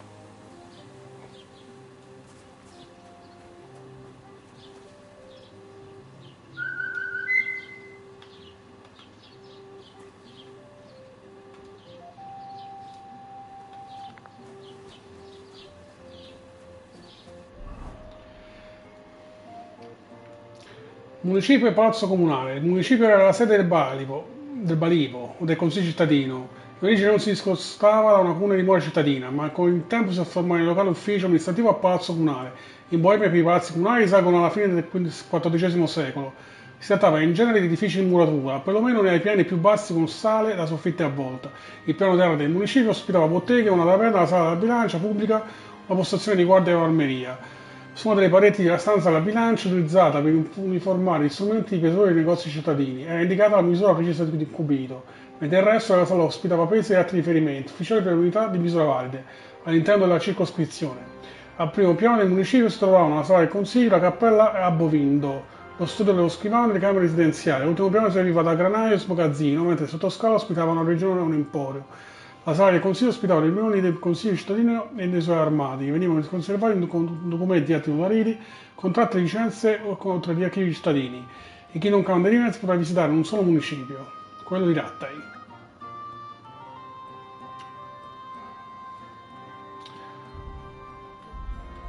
Ok.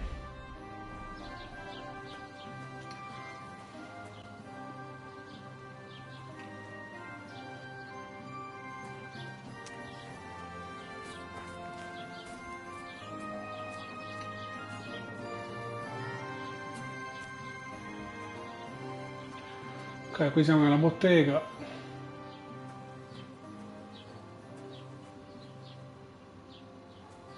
No bullshit. Just right. This year, the village prospered. Wait. Is this supposed to be a chronicle? Is that a problem? I'm not a chronicler. Why want a raise for this responsibility? You want what? More money. Do you want me to tell everyone about the time you were drunk, naked, riding on a pig, yelling about how you were Sigismund of Luxembourg himself? Christ. So prospered, you said. See? That wasn't so hard. Ok, io però devo trovare dei vestiti, se no è un casino. Cioè, siamo dovuti. Allora, la nostra spada da caccia, torcia, cintura da cacciatore. Ah no, abbiamo le camisole logoro. Siamo la tunica corta.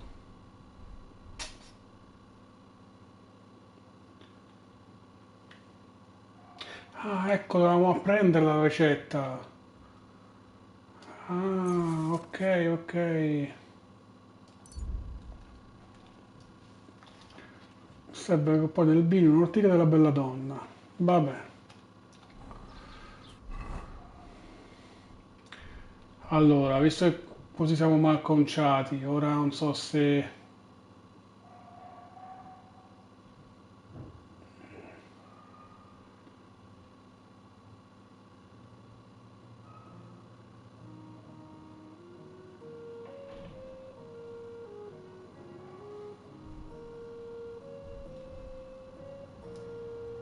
Cabesone loro, brache, stivali e cintura. Spada caccia. Qui. A posto. God bless. Saluti. La forma elementare di un saluto era l'inchino, con numerose varianti in base all'occasione e al reciproco stato sociale. Un inchino accennato con la mano sul cuore veniva scambiato negli uomini di ugual rango. Un inchino più profondo era eseguito per mostrare rispetto nei confronti di un ospite o di una persona di status più elevato. Al cospetto di sovrani, baroni, comandanti di alto rango bisognava anche ginocchiarsi sul ginocchio sinistro in segno di lealtà, restando in tale posizione fino all'esplicito invito a rialzarsi da parte del superiore. La più elevata forma di rispetto era l'inchino con entrambe le ginocchia a terra, un gesto di completa sottomissione, spesso accompagnato da una supplica in genere per evocare pietà. La consuetudine di togliersi il cappello in stile burgundo divenne popolare nel XV secolo. Il bacio dell'anello di magnate e prelate era un modo per esternare la propria fedeltà. Non era invece appropriato baciare le mani delle signore, a cui era riservato un inchino più profondo di quanto previsto dal loro stato sociale. Esistevano specifiche formule di un saluto per rivolgersi a persone di diversa estrazione. Anche per iscritto un cittadino era onesto, un baronetto stimato, un signore nobile. In campagna le persone li salutavano con maggiore spontaneità, spesso augurando buona salute, prosperità e la benedizione del Signore, oppure attingendo alla tradizione cristiana Dio ti benedica, sia lodato il Signore Gesù e le espressioni simili. God be with you. La nobiltà. La nobiltà sarà il livello più alto della società feudale, soggetti esclusivamente al sovrano, i nobili soffrivano di poteri e privilegi legali commisurati al titolo e al blasone di famiglia. Dovevano rispondere direttamente al re e le terre in loro possesso erano considerate in prestito, con l'obbligo di pagare alla corona le relative gabelle e di fornire supporto militare in caso di guerra. Lo status nobiliare era un diritto ereditario, così come la terra e gli obblighi che ne derivavano. La terra comprendeva anche i suoi abitanti, che dovevano pagare l'affitto e lavorare nei campi del loro signore. Le più antiche famiglie nobili ceche sono i Kbusik, con gli Zaki von Horsberg, i Benešov di Doba e Kravam, i Ronov, i signori di Leipa e di Duba e Rosenberg. Nel XIV secolo il termine signore si riferiva solo ai membri ricchi di alta nobiltà, che avevano il diritto di leggere il re e di sedere nell'assemblea provinciale. Nel XV secolo il titolo di signore era usato a rivolto non solo ai governanti, agli altri funzionari della Chiesa, ai nobili, ma anche ai membri dei consigli cittadini e persino ai vicini dei comuni. Uno zeman è un nobile terriero, cioè di origine locale, che viveva da un tempo su una determinata terra. Un vladika amministrava numerosi possedimenti, gli scudieri, che costituivano i bultani inferiori, non avevano possedimenti propri, che servivano all'alta aristocrazia. Le tendenze artistiche furono influenzate inizialmente solo dall'alta nobiltà, poi anche da quelle basse che finanziavano le opere. Questo includeva l'architettura, la pittura e la scultura, ma anche l'abbigliamento, le crociature e l'arredamento. A un nobile non era richiesta alcuna istruzione, se un minimo di addestramento militare. L'amministrazione dei lavori manuali si sarebbe occupata dei suoi sudditi e servitori. I suoi compiti erano la riscossione delle gabelle, la gestione delle forze militari e questioni militarie. Il mendicante, sempre vivo tra le magiche società, i mendicanti rappresentavano una presenza indelebile nel mondo medievale. La città videro sorgere ospedali riservati ai tenenti, assistiti notti dalle colonizzazioni ecclesiastiche. Era consentito chiedere elemosina nei cancelli dei cimiteri o davanti ai luoghi di culto, e tutti i costuanti avevano modo di frequentare, corrispondenti ai beni pubblici e spese del municipio. Anche alcuni monaci appartenenti ai cosiddetti ordini mendicanti praticavano la questutua e si affidavano alla religiosità dei fedeli. Se i mendici erano ben noti o tollerati all'interno delle comunità, i poveri giunti da fuori erano considerati forieri di cattiva sorte. Le offerte non scarseggiavano, poiché la carità verso il prossimo costituiva un requisito essenziale per la salvezza eterna. I matrimoni nobili. Nel Medioevo i matrimoni tra nobiltà e ricca borghesia erano unioni di convenienza piuttosto che d'amore. Quanto più alta era la condizione sociale degli sposi, tanto meno era probabile che si impegnassero in una relazione sulla base di un legame romantico, non che gli ideali dell'amore a prima vista, d'amore eterno non esistessero, è solo che l'aspetto pratico della questione non favoriva tali idee. In primo luogo c'era la necessità di accrescere la propria influenza politica, in secondo luogo c'era la necessità di assicurare continuità al proprio lignaggio, alla successione. Il matrimonio era uno strumento diplomatico e commerciale attraverso il quale avveniva la trasmissione di corone e pretese ereditarie tra interi imperi. Non di rado era il matrimonio a suggellare una tregua tra inflazioni opposte o a garantire un'elezione imminente dell'assemblea provinciale. Il matrimonio dei figli minorenni era spesso deciso molto prima che la futura sposa o lo sposo sconfigessero l'autorità sessuale. Il feudalesimo. Il feudalesimo è un sistema politico fondato sulla propria proprietà della terra. Ebbe origine nei primi secoli del Medioevo e fu seguito al declino dell'impero romano. I suoi elementi cardine erano feudi, ossia le ragioni di territori che il possidente concedeva a gestioni a terzi. Il sovrano laico, religioso e il legittimo signore feudale suzerain, mentre i depositari del potere nelle sue terre erano detti feudatari o vassalli. Il trasferimento dell'autorità si accompagnava a pompose cerimonie durante le quali i vassalli promettevano fedeltà e aiuti militari o altri servizi al loro signore. Il contratto poteva essere scisso solo in caso di morte o particolari aspirazioni. Non solo il signore aveva diversi vassalli, ma anche il vassallo poteva stringere alleanze con diversi sovrani. Così nell'eventualità di una guerra i feudatari si trovavano a scegliere una fazione sulla base dei contratti stipulati. Il sistema feudale regolava anche la vita dei cittadini meno abbienti, vale a dire i servi, che lavoravano le terre offerte in concessione, pagavano tributi variabili a seconda del raccolto e produzione di beni di un sostentamento per il loro padrone. Per soldati ufficiali o persone per i monasteri, tale meccanismo rispondeva al nome di enfituesi, rappresentava una fonte di ricchezza soprattutto per la nobiltà. Infine parte dei possedimenti concessi a vassalli venivano offerti anche ai subordinati, detti valbassori, legati ai vincoli di fedeltà e feudotari da cui dipendevano.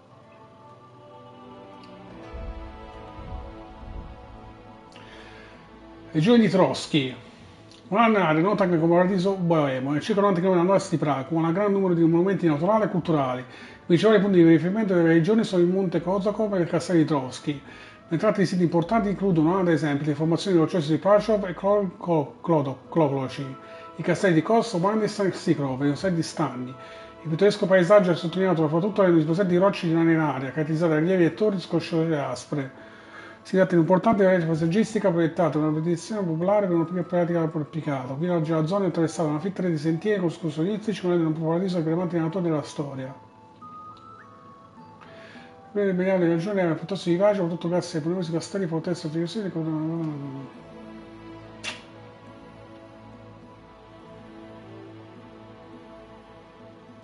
Ok.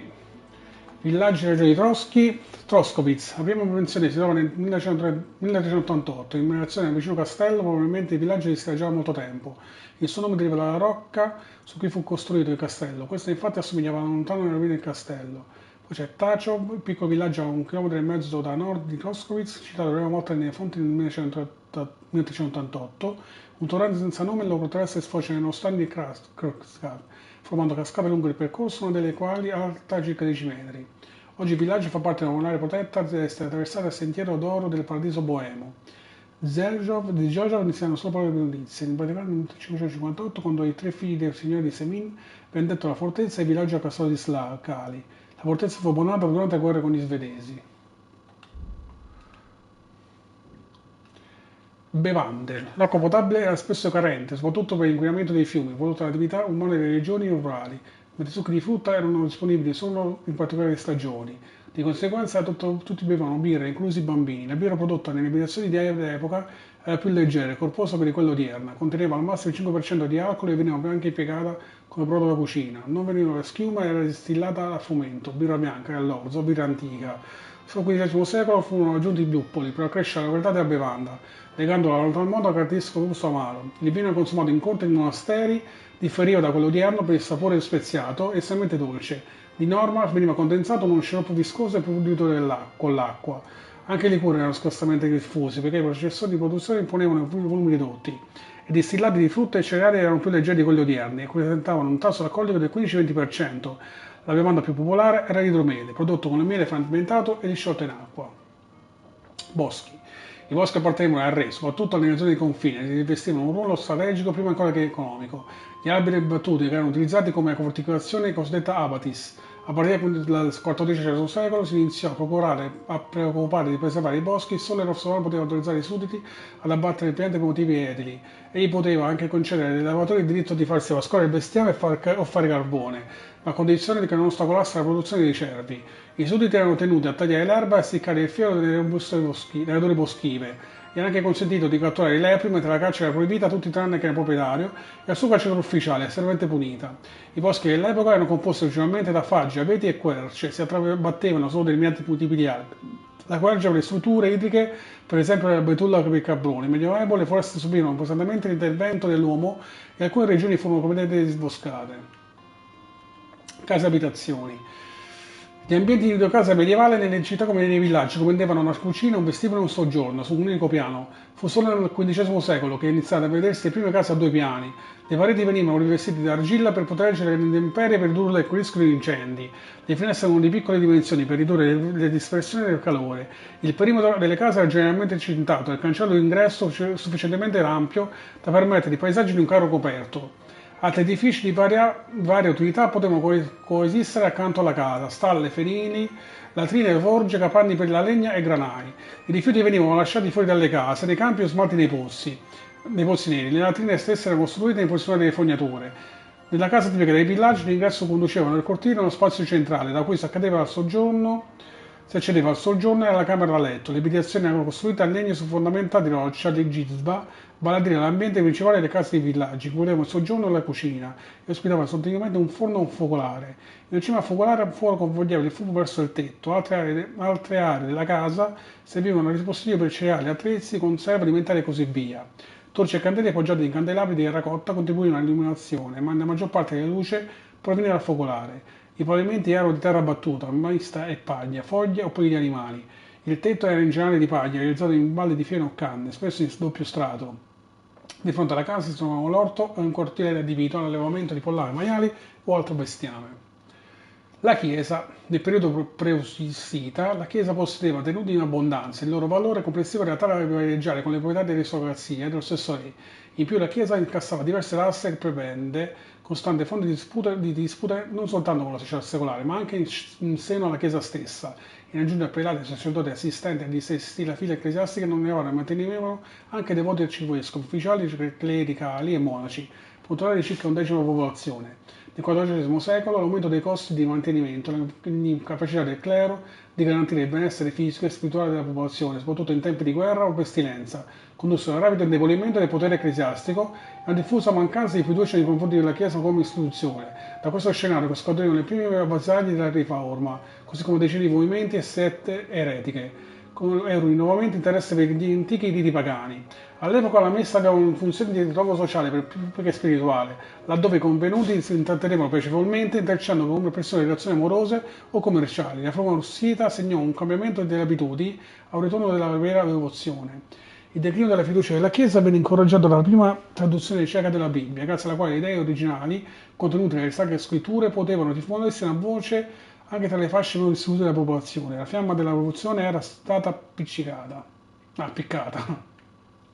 L'agonia. L'agonia era posta al centro della piazza e veniva utilizzata per infliggere le pene minori combinate con le trasgressioni come il falso giuramento, la calunnia e la frode. Di norma era una colonna di legno o di pietra in cui il detenuto restava legato con una catena per un determinato periodo, ore o persino giorni, durante il quale veniva punito l'intera comunità con sputi, insulti, polteggi e percosse senza tregua. I tre ordini della società, quello che parlava il nostro caro amico Hans Capon. Secondo questa teoria, ciò che descriveva la società del Medioevo, Dio aveva diviso la società umana in tre gruppi guerrieri, sacerdoti e contadini. Tra i guerrieri che dovevano proteggere la società si trovavano i nobili, i soldati, i servitori del potere. Nelle classi dei sacerdoti che dovevano educare e salvare le anime erano inclusi il clero ma anche gli studiosi. La classe dei contadini era invece la più numerosa e aveva il compito di salvare l'intera società. Un celebre motto latino recitava tu ora, tu protegge, tu labora, ovvero tu prega, tu proteggi, tu lavora. Anche se la divisione delle classi limitava la mobilità sociale, garantiva nel contempo l'armonia e stabilità. Tutti avevano un posto assegnato, un compito da svolgere secondo il volere di Dio. Fu solo nel XIV secolo che alcuni riformatori in seno alla Chiesa iniziarono a mettere in dubbio questa teoria. È il caso per esempio di Peter Czecinski, seguace di Jan Hus, che lavorò una tesi ardita. Al suo dire tutti gli uomini erano uguali.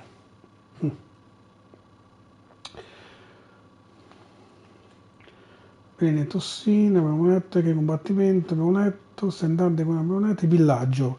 I villaggi della Boemia subirono una notevole trasformazione tra il XIII e il XIV secolo. Gli agricoltori fu consigliato di mandare le fattorie mentre i salari e commercio iniziarono a essere regolarmente da una precisa legislazione.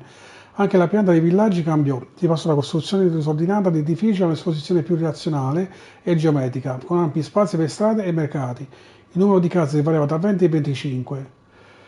Il fulcro degli ogni villaggio erano gli spazi comuni e pubblici che funzionano all'arena sociale, culturale ed economica. I confini della cittadina erano protetti da mura o recinzioni. Ok.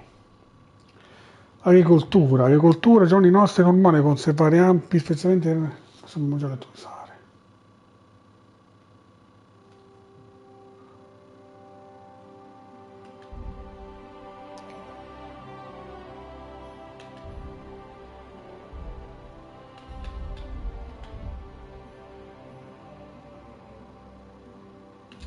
Abbiamo già letto questi.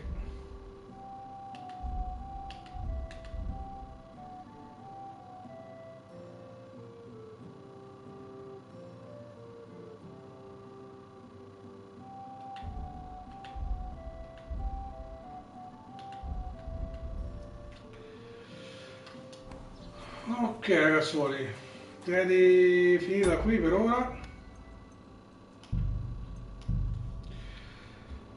Ok, si fa sempre interessante questo nostro Kingdom Come Deliverance, l'avventura inizia proprio ora, eh sì, inizia proprio ora, quindi io direi di fermarci qui, anche perché ora è ora di pranzo, sono quasi le 2, e io sono tutto stanco, mi dispiace che non posso effettuare comunque la ripresa della videocamera perché sennò mi offusco un po' troppo la visuale, dato che sono solo con la TV.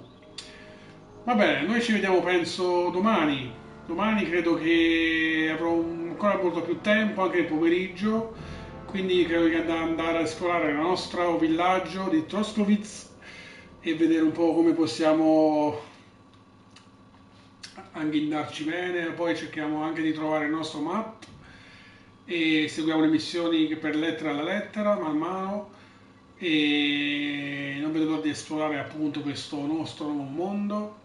E alla prossima!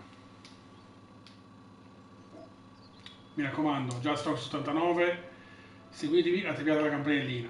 A presto!